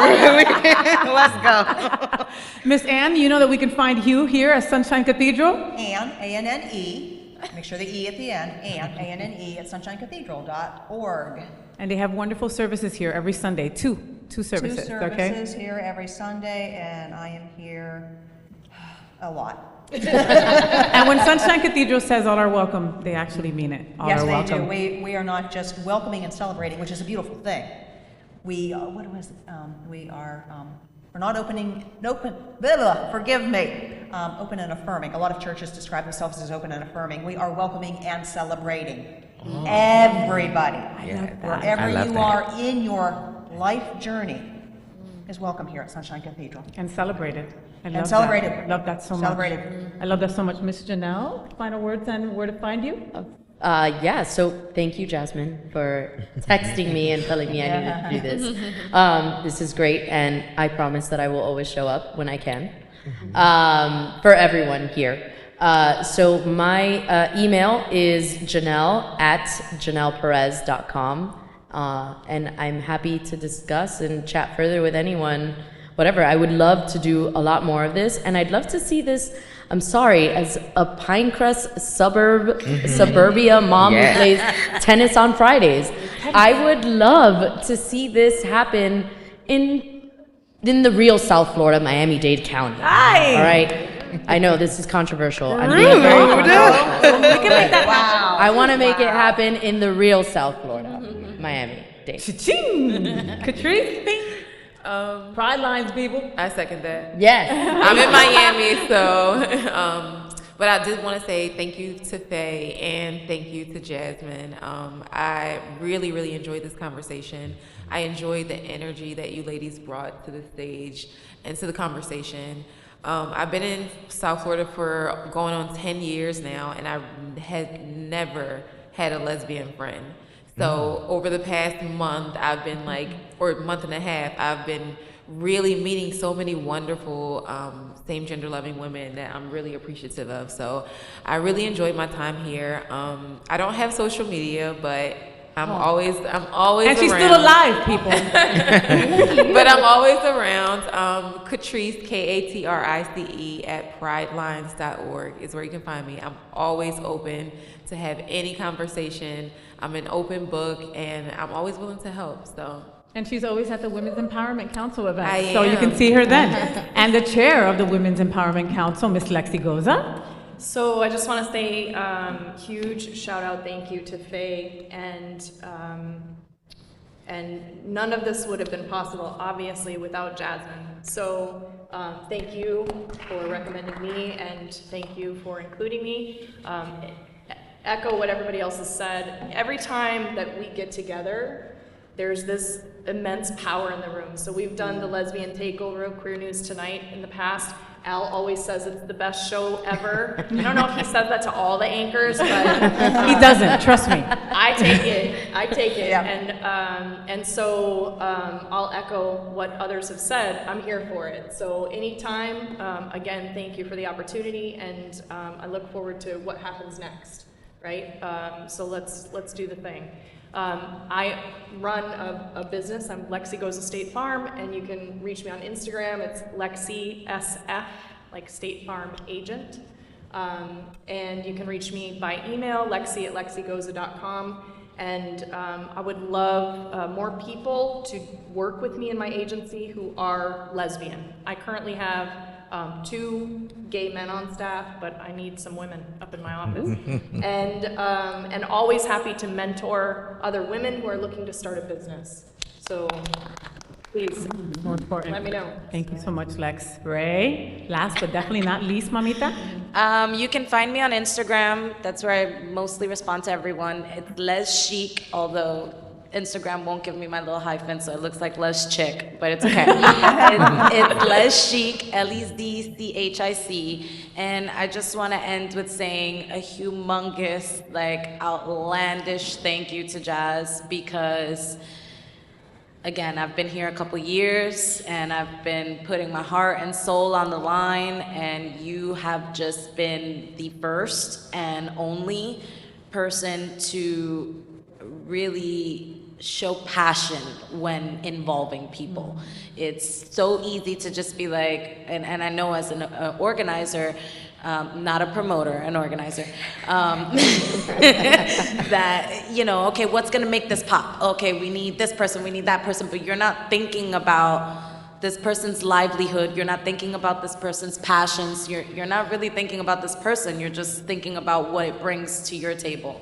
And every time you have included me, you have thoroughly thought about me, my business, what it means, what it adds, the value, just everything. And that goes for so many people here tonight. So sincerely, from the bottom of my heart, thank you. I want to thank Faye for coming out to the circus and being that female dominance that we needed. I've done the circus for 3 years now. It would have been 4, but Corona.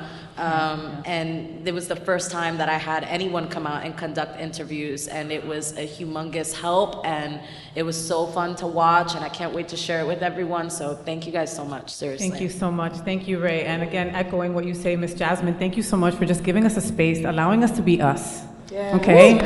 And that's something,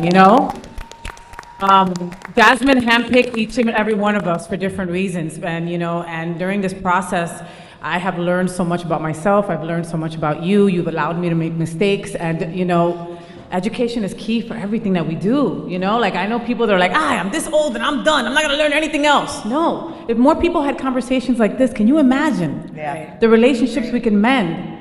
We could accomplish anything, ladies. If we have more of these conversations, they Keep need to be having had. more conversations. So we will continue to have them. You know, you're gonna see events and things take place just because of this little panel that we did right here. Imagine if we did that on a bigger scale, right? So folks at home, do this on your own, all right? Okay, uplift the other women in your world. So folks, we hope that this conversation on this vitally important topic with these incredible women has inspired each and every one of you. LBTQ plus Women's History Month is only a date on a calendar. It doesn't come to life unless we make that happen. We remind you that up next is Queer News Tonight, Women's History Month edition, as many of these women and many more will be telling today's news headlines that are so important to the women of our LBTQ plus community. This is the world's first live daily LGBTQ evening news show, literally out of the closet and into the headlines on Queer News Tonight with Al Ferguson. Good evening. Welcome to Queer News Tonight, National Women's History Month edition. This special broadcast is following an incredible National Women's Town Hall called That's So Not Gay. This is the world's first and only LGBTQ plus daily evening television news, broadcasting live and available on demand. Available on all smart televisions, including Roku, Apple TV, Android TV, Amazon Fire TV, YouTube, and Facebook. It's time to queer up the news. We are live and literally out of the closet and into the headlines. So many of your important stories we're going to tell this evening. I'm your anchor at Queer News Tonight, FayWhat. This evening, we bring you the news of and perspective representing the LGBTQ plus community from South Florida, America, and across our planet. This is the world's first and only unedited live LGBTQ plus evening news show. Whatever happens unique in LGBTQ plus news, you will see it and hear it. HotSpots Magazine Happening Out Television Network is a nonprofit 501c3 media company in the same model of PBS and NPR, but designed for the LGBTQ plus community. Our mission is to support the 10 pillars of our LGBTQ plus community. We want to inform and educate the key issues of our Black community, Latino, lesbian, trans, students, youth, seniors, HIV/AIDS, healthcare, business, political advocacy, and faith. Help us support our community. We are part of one of the largest LGBTQ plus media companies in America, HotSpots Magazine and Happening Out Television Network. Our magazine is celebrating 38 years of the LGBTQ plus experience, and our television news, talk, and entertainment shows support our mission to educate the LGBTQ plus and broader community. Let's begin by welcoming our anchors. We're going to begin with anchor Mrly Jade. This Black Caribbean lesbian is owner of Mrly Entertainment, and we are super happy to have her. Next, let's welcome Reverend Dr. Ann Atwell. She's a pastor of Sunshine Cathedral and a leader in faith-based LGBTQ+. Next up is Janelle Perez, looking beautiful in yellow. She's a healthcare expert and a former candidate for the Florida Senate. Next, let's welcome Jasmen Rogers. She is owner of Let's Get Lucky and the events coordinator at HotSpots Happening Out. We are the reporters for Queer News Tonight, and this evening we celebrate LGBTQ+ Women's Month. We celebrate LBTQ+ Women's Month. I'm still getting used to that as well, and we'll talk more about that in a bit. The LGBTQ+ community in South Florida and across America is diverse. 22nd, 2023. Let's begin with the big issues that will uniquely face LGBTQ+ women in 2023. LGBTQ+ women are even more marginalized than the men's GBTQ+ community. There are specific types of violence that target queer women, even when they are closeted. Lesbians are at risk of physical violence, sexual harassment, and arbitrary arrest by police. Human Rights Watch confirms that lesbian, bisexual, and queer people around the world are affected by marriages to men they did not want to enter or cannot leave, including in Indonesia, Malawi, and Kyrgyzstan. Human Rights Watch identified the following areas of LGBTQ+ rights as those in need of immediate investigation, advocacy, and policy reform: the right to free and full consent to marriage, land, housing and property rights, freedom from violence based on gender expression, freedom from violence and discrimination at work, parental rights and the right to create a family, the right to asylum, the right to health, including services for sexual, reproductive, and mental health, protection and recognition as human rights defenders, and access to justice. Lesbian invisibility is a reality, and hence there is a need for women from the LGBTQ+ community to gather and stand for their security and for their rights. The issues that LGBTQ+ women face in 2023 are significant.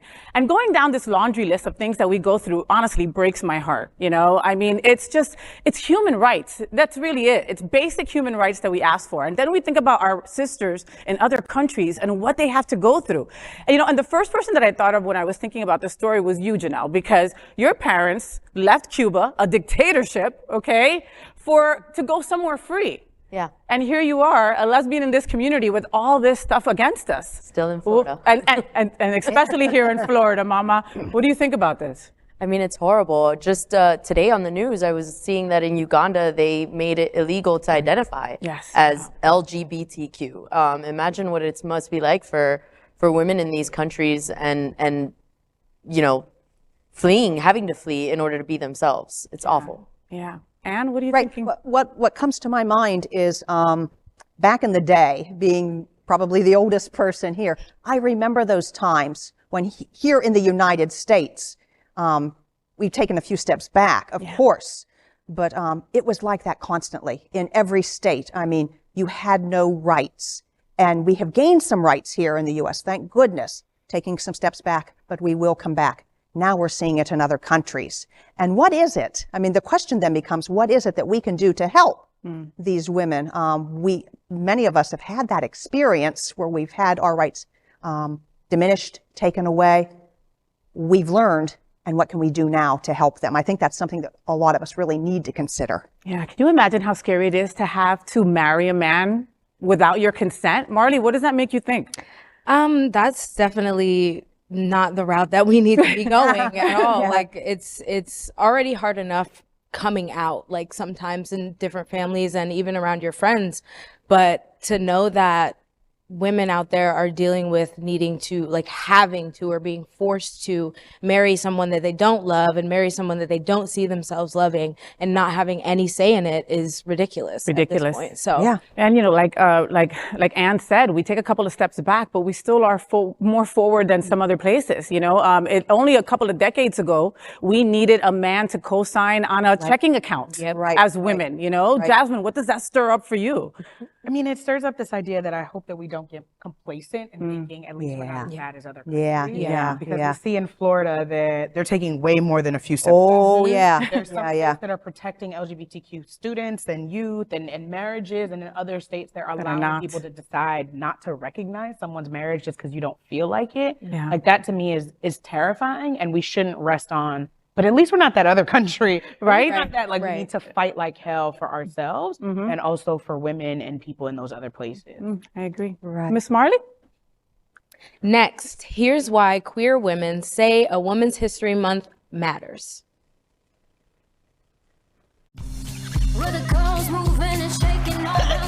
It's Women's History Month, but women are making her story every single day. That's right. Her story. Told by her. And her. And me. And us. Told by them. Because one size does not fit all. We're up. And we are speaking. We are living our history. And telling the stories of everything that we are. We are fearless. We are proud of where we came from and where we're going. We're real. In front of the camera. And behind the glam. We are in charge and run the show on any stage. We are iconic. We slay and we play in the dollhouse and the White House. We are heroes, with or without capes. We're trailblazers. Somos imparables. We are women. We are women. We are women. And her story is now. For lesbian, bisexual, and queer women and non-binary people, marginalization comes from many sides. 100 years after the ratification of the 19th Amendment, a critical and critically incomplete victory for equality at the ballot box, we know that there remains much more to be done to ensure that all of our votes and voices are being counted. March is celebrated worldwide as Women's History Month to honor women's remarkable contributions to the nation and helped advance equality in fields as diverse as sports, science, and the dramatic arts. According to the recent report of Austria Lesbian Foundation for Justice, only 5% of global LGBTIQ funding is directed to LBTQ issues. This is the status of the LGBTQ plus women even after decades and centuries of battles. The importance of Women's History Month increases against the backdrop of discrimination women still face across the world, in America, and even in our own LGBTQ plus community. Yeah, this is absolutely, again, ridiculous is like my biggest word, because I feel like every time we come so far, we take a step back, especially for women of color. There's not many spaces for us as is. And with everything that is, it's almost like it's dangling like this treat in front of us to give us a little bit so that we shut up, and then they take away from us just as fast as they give. And I'm curious to know what you guys think. Yeah. You know, it's Women's History Month, and I feel that every March comes along and we have to kick and scream and say, hey, look at us, look at our past, look at where we're at, look where we need your help in, look where we want to be in the future, but we can't be without you. You know, and I think that especially, you know, in our own community, outside our community, people have like built-in forgetters about how much we have done over the years and how far we have come and how this world wouldn't be how it is without us. You know? Right. And we still ask for permission. Going to what you just said, we're women and we're asking for permission to be in the room almost. To sit at the table, Janelle. But we're the ones putting the table together, literally like putting the food on the table, doing everything for everyone. And I feel like we're still here asking for permission to let us have equal rights, let us be the same. Are we that marginalized? Are we that pressed down that we're in fear to shine, in fear to be our true selves, in fear to scream, we're important, have us at the table? I think so. And I think that there's a history of what happens when women do that. It wasn't that long ago that women were institutionalized for being crazy when they did stand up against their husbands, when they did stand up for themselves. So I wonder how much of that is like in our bones and in our bodies. And, you know, even when we think about Blackness, when we think about immigration, like how many generations removed are we from our people being enslaved or our people being forced here in certain types of way, and women, you know, carrying, you know, families and production on their backs and still being treated as less than. Like, we're not that far removed from those. We really aren't, girl. Right. We've learned a lot of lessons about what it means to speak up, even when we know it's necessary, but what can happen if we do. Yeah, we still, but there are moments that we're just completely silenced by just the fear of what's next. And you were going to say? No, I was just going to say the very last sentence of what you read, Mrly, the discrimination that we're now seeing overseas, really kind of brings it into focus. It really does. I mean, we may think that we're fine, we're safe, we're good here, but then you look at what is happening around the world and it's heartbreaking. And then again, to go back to that, how can we assist the women around the world in getting the rights that they need? That's something I think we really need to reflect upon. Thank you, Anne. Our next headline: religion and radical faith continue to attack LGBTQ plus women. And it's getting worse. Throughout the majority of Christian history, most Christian theologians and denominations have considered homosexual behavior in men and women as immoral or sinful. The Catholic Church and Orthodox churches officially condemn homosexual activity as a sin. The Greek Orthodox Archdiocese lists homosexuality along with fornication, adultery, and more because of the thinking that homosexuality breaks up the institution of marriage and family. A Pew Research Center poll found that the majority of Orthodox Christians in the Eastern European and former USSR states surveyed believe that homosexuality should not be accepted by society. Many religions across the world restrict, deny the freedom of women, especially those who belong to the LGBTQ plus community. Hinduism is practiced by 1/6 of the world's population, making it the third largest religion in the world. However, modern Hindu culture remains largely antagonistic to the rights of LGBT people through the ancient Hindu teachings, though I'm going to do that again. Though the ancient Hindu teachings offer a rich and fascinating history for LGBT people. In America, a Gallup poll of LGBTQ plus community members say the #1 source of those that discriminate against the queer community is the religious faith community. And the most dangerous opponents of the LGBTQ rights is evangelical Christians. And you know, every time I hear these statements and see these statistics, it breaks my heart. It breaks my heart. I work full-time in vocational ministry, and a huge amount of my time is putting people's lives back together, assuring them that they are created in God's image and that they have sacred value. But so many people, if they've grown up in evangelical communities, have these tapes that just run through their mind, telling them that they're less than. They've been told that they're less than. And it's so hard to get beyond that. And sometimes, honestly, I don't know what to do. You truly don't know what to do to help some of these folks. What are your thoughts? Do you have some ideas? Anything? Well, Anne, I love the fact that you break the mold, okay? When it comes to these roles at churches, they're always dominated by a man, and it's you. And women get to come to Sunshine Cathedral and see themselves by seeing you up there on the pulpit. So understand that just with you living, breathing, and shining like you do, you're helping us. You know, it's sad that many of us, my wife is one of them, you know, she was brought up Catholic, so she has PTSD from stained glass windows. Okay? Not uncommon. And it took years for me to work on that to get her to come to a spiritual community that welcomed her. We come from a world where every church in front of their door, it says all are welcomed. And that is the biggest BS I've ever seen. Because it's like all are welcome except you. You know who you are. You know? And you know, I think it's a completely, you're losing out on the beautiful people of our community that want religion. Jasmine, what do you think? I was watching a TikTok the other day that talked about how many cultures in their ancient history revere people of multi-genders. So there are some Mexican communities, Hindu communities, indigenous communities that have up to 6 genders. And those people are the people that were seen as gods, you know, in their society. So it's like how far we've come that the gods among us are the people that we're mistreating. I come from a very Christian household, and one story that always sticks out to me is be careful how you treat people, because you could be entertaining angels and you don't even know it. Book of Hebrews. And I think about that all the time. That's like our trans folks, like when they make it to the pearly gates, how many cis people, it'll be like, I'm actually the God here and you can't get in. Right? Like I'm sorry, no offense to the heteros, but I'm just saying, like, you know, how many of our, we believe that. No, and you would put people are godly, are otherworldly.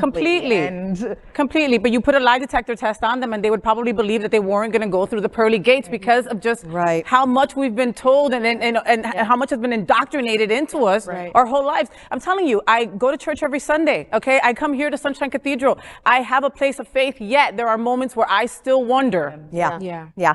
If when that time comes, if FayWhat will be allowed in. And that is messed up. And it starts from childhood as well, because I remember even coming off the bus when I was in middle school, and there were people holding up God hates fags signs as we came off the school bus. So even just having a place for kids and up to go, I admire you and what you do. So thank you for that.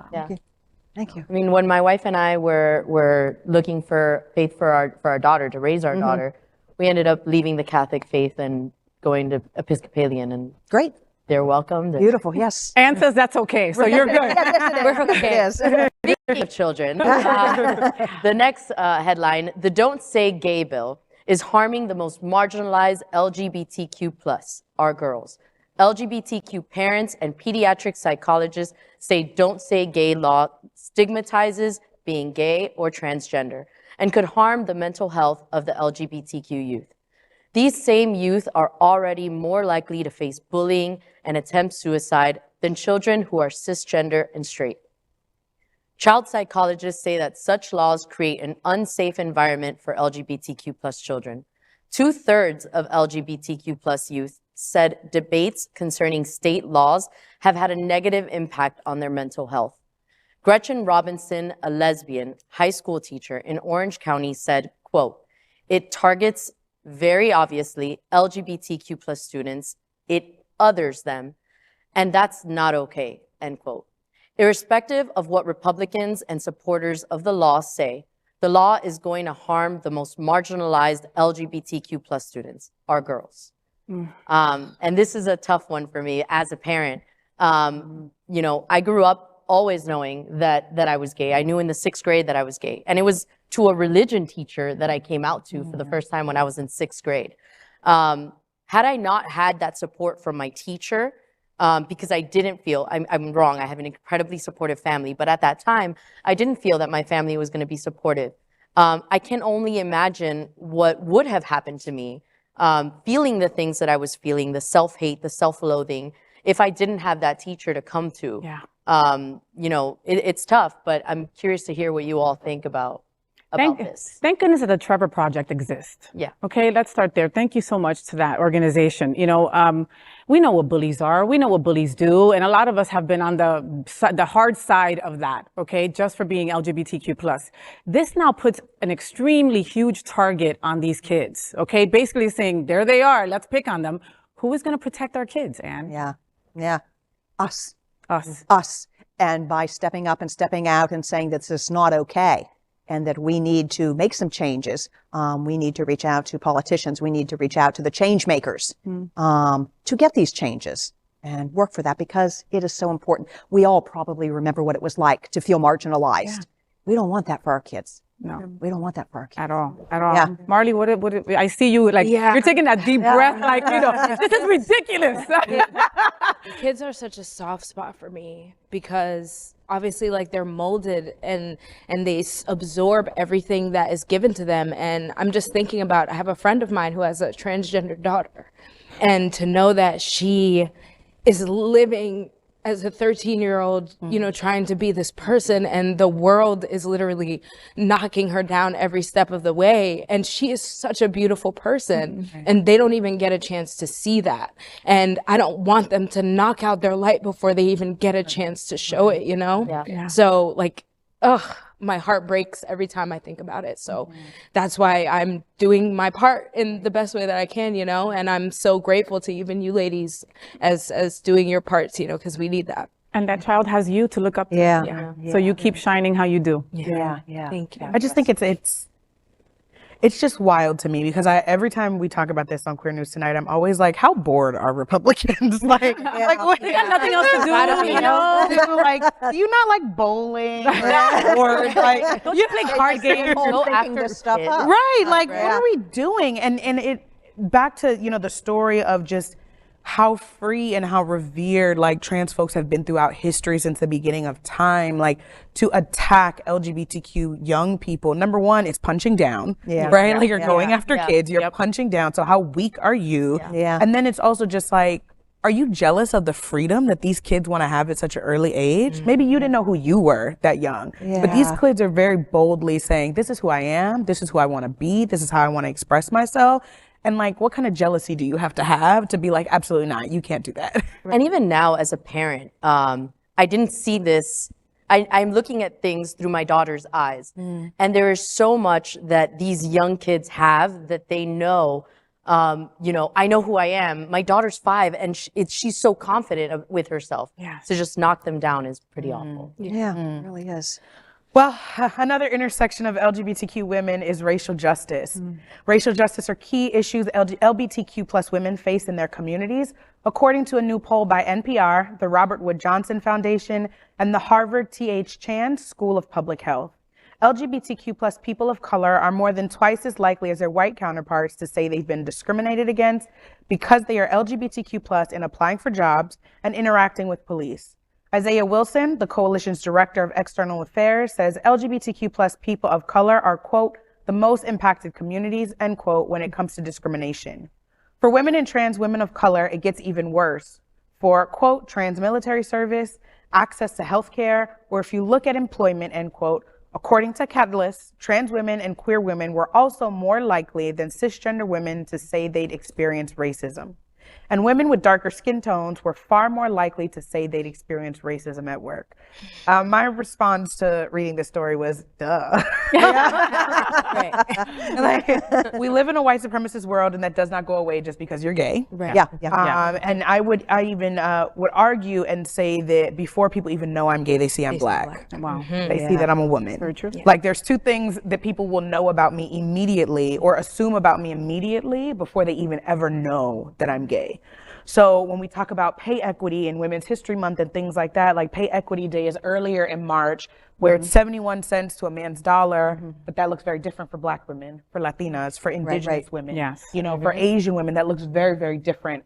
A few years ago, Black women in Miami were making, I think it was 58 cents to a white woman's dollar. Wow. What the hell? So when you compare it like that, oh my God, wow. compare it in those ways, Yes. it's like, you know, part of the battle is not just against men, it's also, again, at the intersections of all these different things. How are we carrying this work and sharing the load of freedom and liberation for all of us? So Mrly, I'd be interested in what you have to say.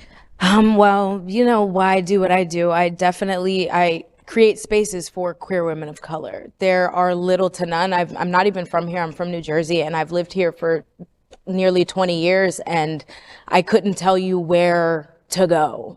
People will ask me, oh, I'm in Miami, because they expect Miami to be this all-inclusive place for, you know, everyone, or South Florida to be this all-inclusive place, but there's little to nowhere for us. And it's important to even, my voice is doing these events. My voice is bringing these people together, and for all of us to coexist in a peaceful space, fun, joyful, to show people that we deserve to exist just as much as the next person. And I couldn't imagine a better space for me to be in right now than doing this, you know? So I've got to keep going, and that is even against it all. Yes, no, that you have to keep on fighting, my fellow Jersey girl. You know? And I'm curious, I want to ask Janelle about this, because, you know, me and Jasmen have had lots of conversations about this. You know, the reality is that if I don't open my mouth, you don't know I'm Latina, just because of not talking and you not knowing that I'm Latina. You know, these are things that even in the Latin culture, we really don't focus on, you know, because that's racial injustice to the T within our own community, you know. Even in the Latin community, you know, I doubt you'd be surprised, Jasmen, but you know, when it's I have darker cousins, right? And it's ay, tú tienes el pelo malo, right? Those are the girls with bad hair, right? Because they're darker, you know? And even in our own Latino communities, the lighter skinned girls are treated different than the darker skinned girls, you know? It's really funny, actually. My wife and I travel a lot to the Dominican Republic, and more often than not, my wife is super white with freckles. They always usually think I'm the nanny. Oh my God. And it's wild. Even here, we live in Pinecrest. Even here, I often get asked when I take my girls to the park, are you their nanny? And I'm like, no, I'm their mom. But it is wild. And as you were reading the story, I was thinking too, how much of us were in the closet when we were working. I remember professionally, I never came out to my employers. It was something that I was always really afraid of. And that's, I mean, I worked for a member of Congress that was from Miami, so being Hispanic was okay. I know that being Cuban American in Miami, there's a level of privilege that comes with that. But being LGBTQ and being openly gay at work was definitely not something I ever imagined I would do. Especially in the political world. Yes. Oh, absolutely. In the political world, it was. That's a boys' club to the fullest. Oh, 100%. Yeah. And when you're a lesbian, there's even those jokes, you know. Right. So. Well, and I think that's also interesting, the conversation about Latinidad, because we talked the other day about, you know, I've had conversations with people where I'm like, your flyer's very white for your event. And they're like, actually, no, that person's Latin. And I'm like, okay, but she's white presenting. Same thing. It's this conversation that's diversity is about skin color also. Diversity is about body type. Diversity is about where you come from. It's about hair, all of those different things. So even if you have a flyer that is full of Cuban women, if they all look white, we have to have a different conversation. Completely. Understand, look at me, okay? I'm 11% Nigerian. Okay, does that even, nobody, okay? It doesn't translate, but it's my truth and it's my truth, okay? But without me telling you that, you wouldn't know. So I'd like to see, we'd like to see the representation of everyone at this panel on a flyer to know that I'm allowed, I want to be there because I'm on that flyer, right? Yeah, absolutely. Exactly.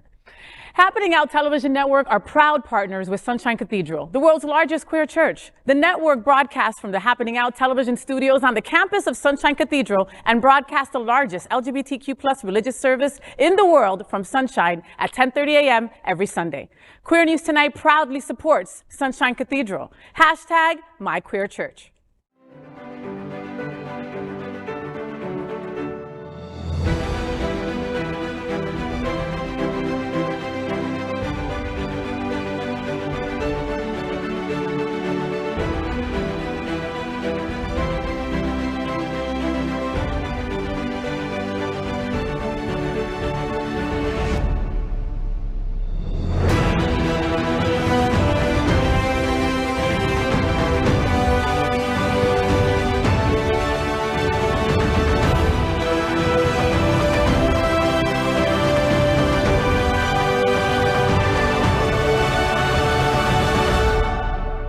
I'm Melissa Robles, board member for the Hollywood LGBTQ+ Council, and Sunshine Cathedral is my queer church. Melissa Robles, another powerful woman of our community. Hello, chica. So now we have 4 additional anchors tonight because of the special nature of this Queer News Tonight Women's History Month edition. Let's welcome them. Let's welcome first up Adrianna Tender. I love this woman. She's an activist for the trans community and the program director of Trans Inclusive Group. Next, let's welcome anchor and mi amiga personal, Chef Josie. Look at that beautiful face. This celebrity from Bravo's Top Chef is the master, let's just say the mistress of the champagne and oyster restaurant Bubbles and Pearls on Wilton Drive. Next up is Lexi Goza, the owner of State Farm Insurance in downtown Miami. Lexi is so active in the women's community and chair of the Women's Empowerment Council. Next, let's welcome Karen Costello-Wilder, the board chairman of Aqua Foundation for Women, one of America's most important LGBTQ+ advocacy organizations. Love you, Miss Karen. Let's kick it off, Adrianna. Let's get it started with Trans Inclusive Group celebrates Transgender Day of Visibility on March 29th. March 31st is National Transgender Day of Visibility. Mark your calendar for a special event honoring Transgender Day of Visibility once again on Wednesday, March 29th, hosted by Trans Inclusive Group. It begins with a march that will be started at Justin Flippin Park in Wilton Manors at 6 p.m. and end at the Pride Center. There will be an evening of celebration awaiting at the center for all the participants. It will begin at 7 p.m. The celebration will feature food and performances highlighting the transgender community. HotSpots Happening Out Television Network will be covering this event with a national streaming television broadcast on March 31st from Queer News Tonight, Trans Inclusive Group Special Edition, where all the anchors will be trans. The event is presented by Trans Inclusive Group, the McKinsey Project, Inc., Trans Social, Ariana Center, and the Pride Center. So being that I am part of Trans Inclusive Group and I'm the program coordinator, I am the person that's, putting this together. So I'm very excited about this and I can't wait for everyone to come see what we have put on.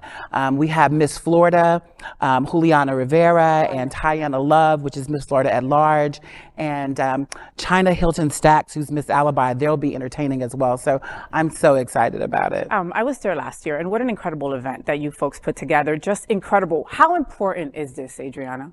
It's really important. I feel that visibility is one of the most important things when it comes to the transgender community. I think when we're talking about bills and all the legislative things that are going on right now, I think the reason why things are not ticking towards the transgender community is because a lot of people don't even know a transgendered person and they don't understand Or they think they don't know. Or they think they don't. And people fear what they don't understand.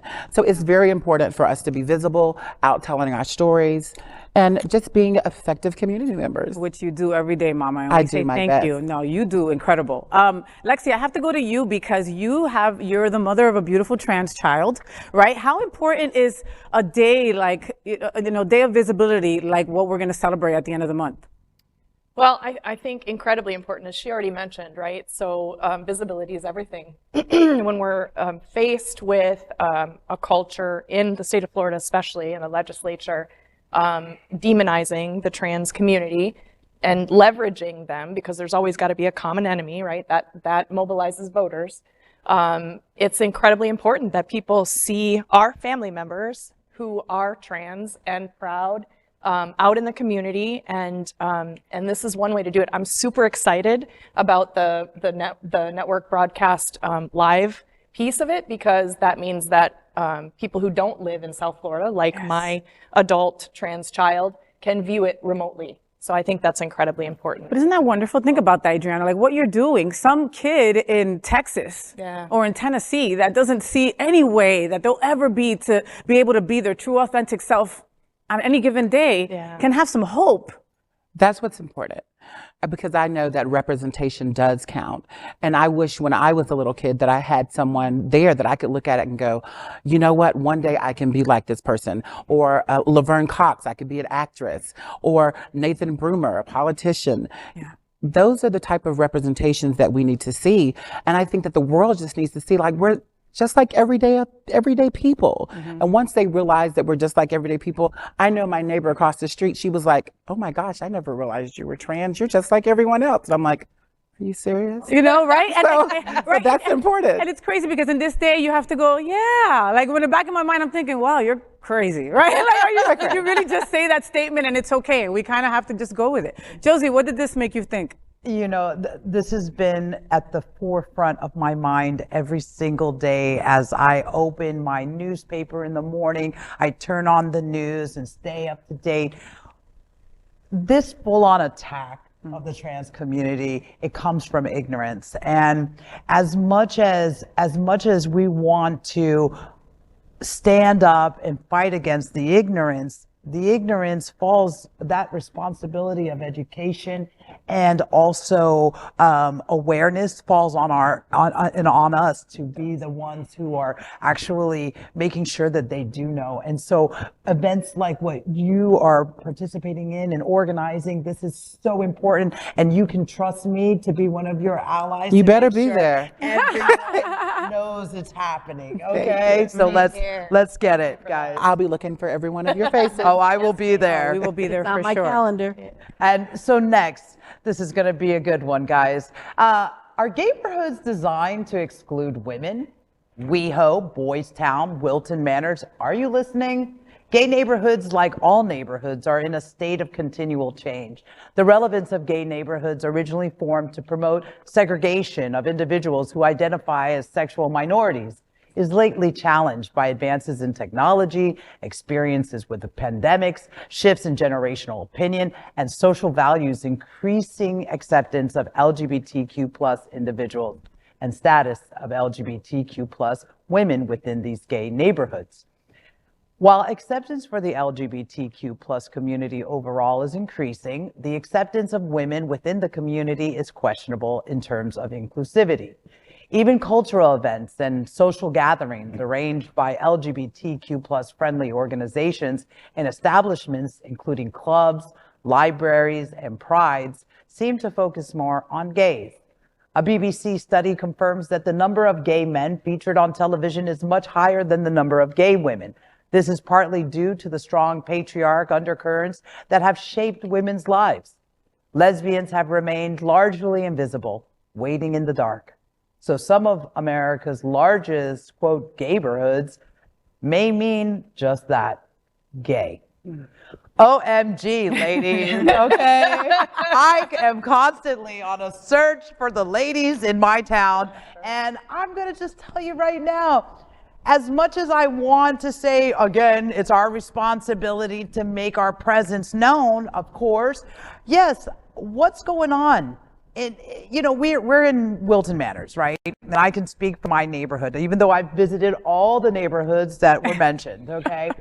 And yes, you know, we have how many gay boy bars, how many gay everything is like gay boys. It's geared towards gay men. There's gay men in the advertisements. There's gay this, there's gay, and it is gay. Now, I also come from a generation where I thought that gay meant all of us. So wow, spot on, Josie. So now that we're in I just heard this recently, the legitimate, okay? What is that? Legitimate. That's how we're gonna be, But all joking aside, the LGBTQ plus and all of that, what that has done too has also created this segregation. So in this community, when gay used to kind of mean all of us, right? Now it's, all right, where are the women? And women are intimidated to be in male spaces because, like, say, for instance, a place like the Eagle, one of my favorite spots to hang out.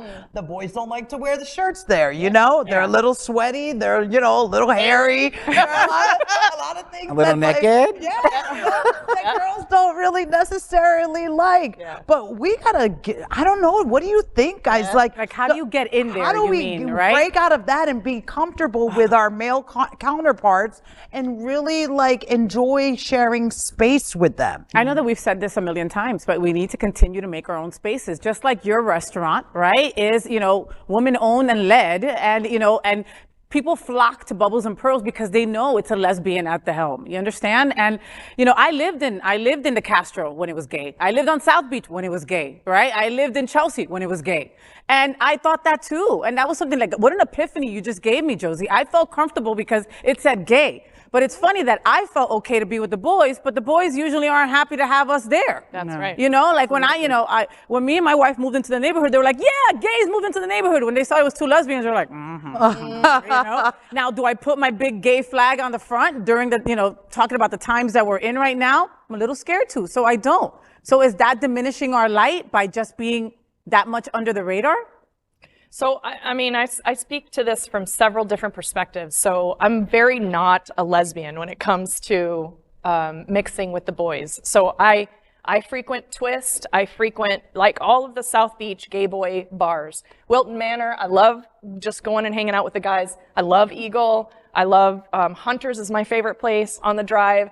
And so if I didn't know who you slept with, I would think you were a gay boy. I've heard that a couple of times. So from my perspective, I have had a couple of situations, right, where I'm walking into a gay bar and I get shouldered by a gay boy and they look at me like I'm a straight, I'm dripping with privilege, right? You look at me, you can't really tell that I'm gay. And so assumption is you're a straight woman invading my space, right? Where I had to turn and correct that. So I guess from my perspective, it's a two-way street. Exactly like you said, Josie, we have to show up. And we have to stop saying, oh, it's all about the boys or it's only the boys. And we have to make our presence known. And then also on top of that, create our own spaces. Because at this point, remember, there's only 27 lesbian bars open across the country, right? And why is that? Because they have the money and they spend it. Right? Well, and when you say about us creating the spaces, we have to support those spaces. Right. Exactly. Right? Absolutely. We have to support those spaces. Yes. And speaking of those spaces, real quick, Miss Karen, you work to make those spaces happen, I was just going to say, this story is why Aqua, Simile was created, because the boys made all the money and got all the fundraising. Granted, the women had helped them, through the AIDS crisis and stuff like that, and the brilliance of Alicia Atwell in Miami. She's like, we don't need the whole pie, but we need a slice. We need our slice. And we're still fighting for that. That's right. Yeah. So moving on, I know we all could talk about that for about an hour. The next story is, for 45 years, feminist founded National Center for Lesbian Rights have been advocates for all. The National Center for Lesbian Rights will celebrate its 46th, do you believe that? 46th anniversary in November. NCLR established a path when there was no such path in 1977. With a commitment to racial and economic justice and our community's most vulnerable, NCLR is a leader at the forefront of advancing civil and human rights for LGBTQ individuals and their families through impact litigation, public policy, and public education. The organization is funded by feminists. Rupert Gordon, a social worker, stepped into the role of heading NCLR at a historic moment, the pandemic and a racial reckoning in the world 2 years ago. She is now one of the 3 Black queer women heading the LGBTQ plus community's top organizations. No recognition of National Women's Month would be complete without a discussion of the National Center for Lesbian Rights. So here. I mean, look, they've been doing the work for 46 years, and now we have a Black queer woman representing us and leading the way. I love it. As a woman who raised 2 children in a lesbian marriage, a lesbian relationship, NCLR was a light in just a beacon, you know, for us to see, like, we're not the only ones. And along with PFLAG and other organizations, I think it's incredible. As I mentioned, you know, I'm dripping with privilege. I'm blonde, blue-haired, white, like straight passing, but for Black queer women to be taking the lead in 3 of our top organizations. Hell yeah. I'm so excited. I think that this really means so much for the future of where we're headed as lesbians. So I'm super excited for that. You know, it's incredible that they've been around for 46 years, but I have to, you know, shame on me if you want to whip me later, Josie, you know, meet me outside. I thought that, you know, NCLR was primarily a white organization. Okay. So I really never really gave it too much, you know, too much energy, I didn't think that they were there for me. You know, and, you know, when recently I read the story about now it being led by a Black queer woman, I was like, all right, now let me investigate. Let me do the research. Let me find out what they've done and what they will do, you know? So, I mean, kudos to them for being around for 46 years. Adrianna, what do you think about a Black queer woman leading this huge organization that's been around for this long? I mean, I really think it's amazing. I think about her. I also think about the human rights campaign that's being led by a Black queer woman as well. So there must be something going on there. They're drinking the right water. It's something, you know. And you know what it is too? It's like you have to make the move, right? And organizations have to evolve. And right now, who best to lead? And when organizations have been talking about inclusion, you know, inclusivity for so many years, and they're like, how do we get there? How do we get there? Well, you get there by putting leadership that represents and reflects who you're trying to speak to. You know, and that's how you get there. Right. And you would think that's 101, right? You would think that's basic, but that's not what most organizations do. They're constantly talking for us and then never put one of us at the forefront for us to see as the face. And it is powerful. I mean, what's going on over there at Aqua? Well, you know, you said it's hard for organizations to evolve. You know, so I am so proud that we chose Mateo Ventura Brewer, a trans man, to be the next executive director of Aqua. I made a strategic decision to shift the generational leadership of Aqua. I am 61. He is half my age. You know, and we need that. And be your son. I feel like he is my son sometimes, you know, when he's doing stuff. But he's only been here for 5 weeks, and I'm just so excited for what's ahead of us. Karen, so I can't let you go without asking you about that, because I have to say that as a Latina queer woman, when I first saw that a man was going to lead Aqua Girl, I was a little taken aback. I can't lie. You know, now I've met him and I love the kid. Like, he is just a beautiful specimen of representation, you know, of all of the letters. But initially I was like, wait a minute, what's going on? This is Aqua Foundation for Women.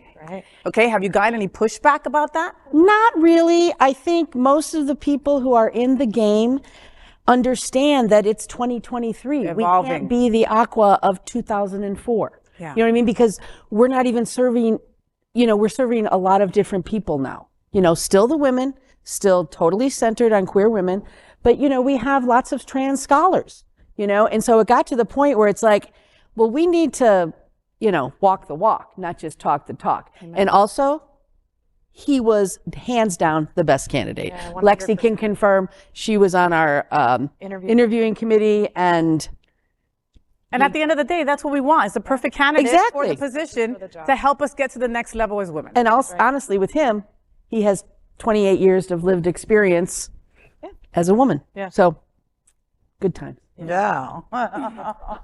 So our last story of the evening, celebrating women's history, means recognizing trans women of color are on an extinction list, Black, transgender, and gender nonconforming people face some of the highest levels of discrimination of all transgender people. A new analysis released named Injustice at Every Turn, a look at Black respondents in the National Transgender Discrimination Survey, proves it.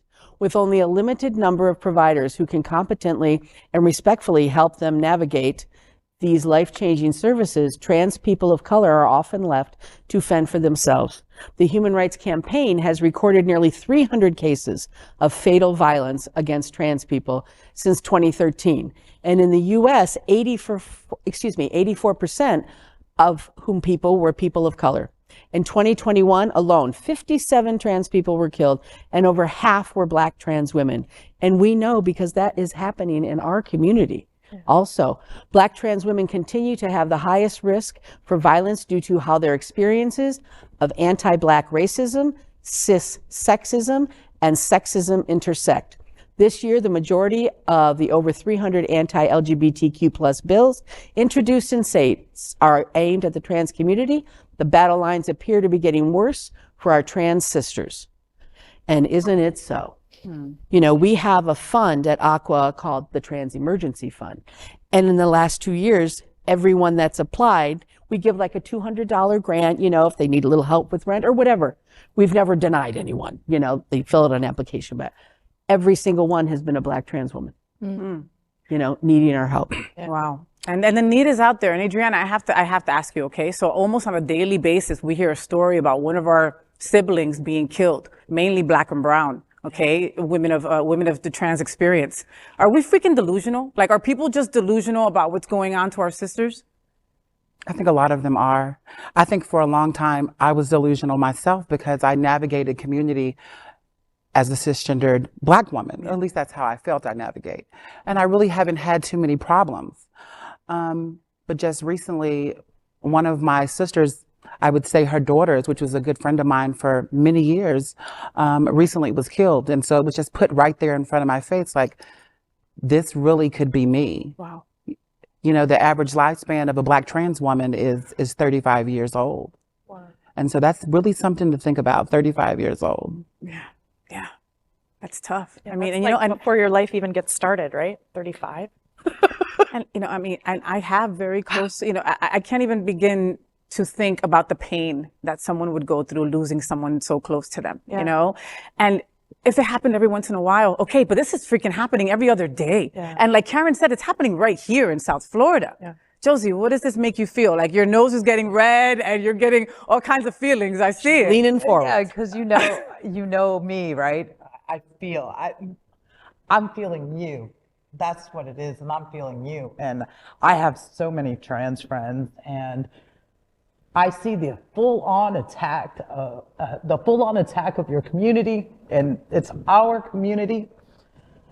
And I feel helpless. And that helplessness, I know, is being echoed through your community. And it's starting to feel like an endless battle.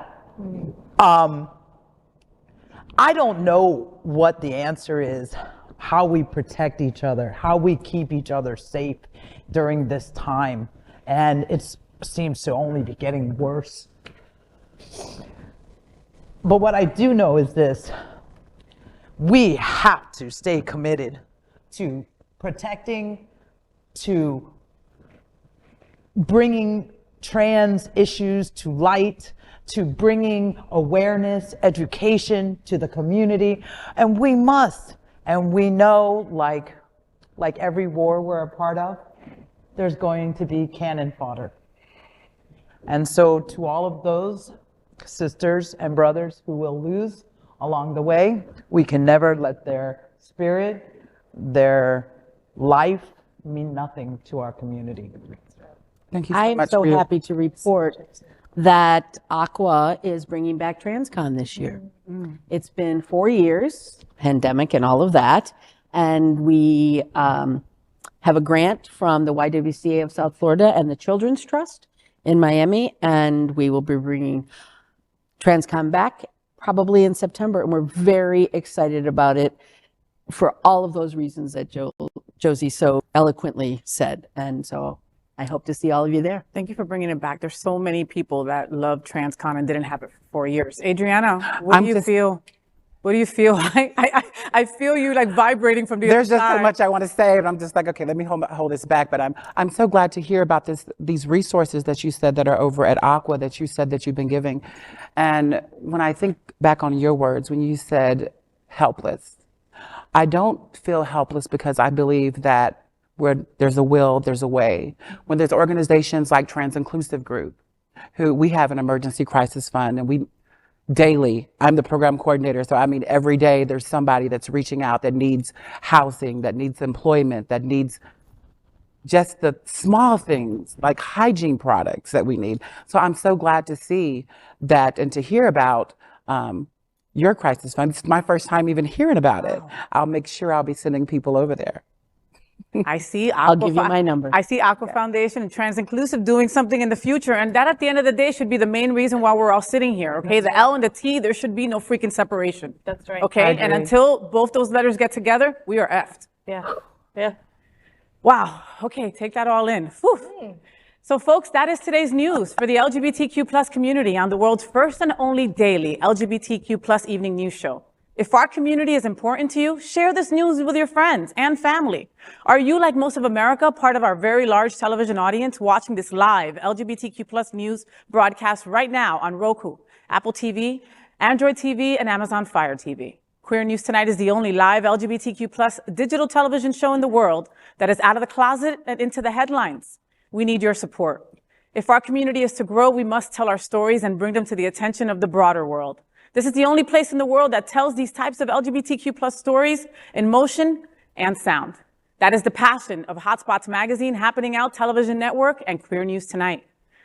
I am your anchor, and I feel blessed to have been part of this Queer News Tonight. I am FayWhat. And on behalf of these LGBTQ plus reporters, these LBTQ plus reporters of Queer News Tonight, including Mrly Jade, Ann Atwell, Janelle Perez, Jasmen Rogers, Adrianna Tender, Chef Josie, Lexi Goza, and Karen Costello-Wilder. We will see you daily at 8 p.m. Celebrate the women of our LGBTQ plus community. Good night.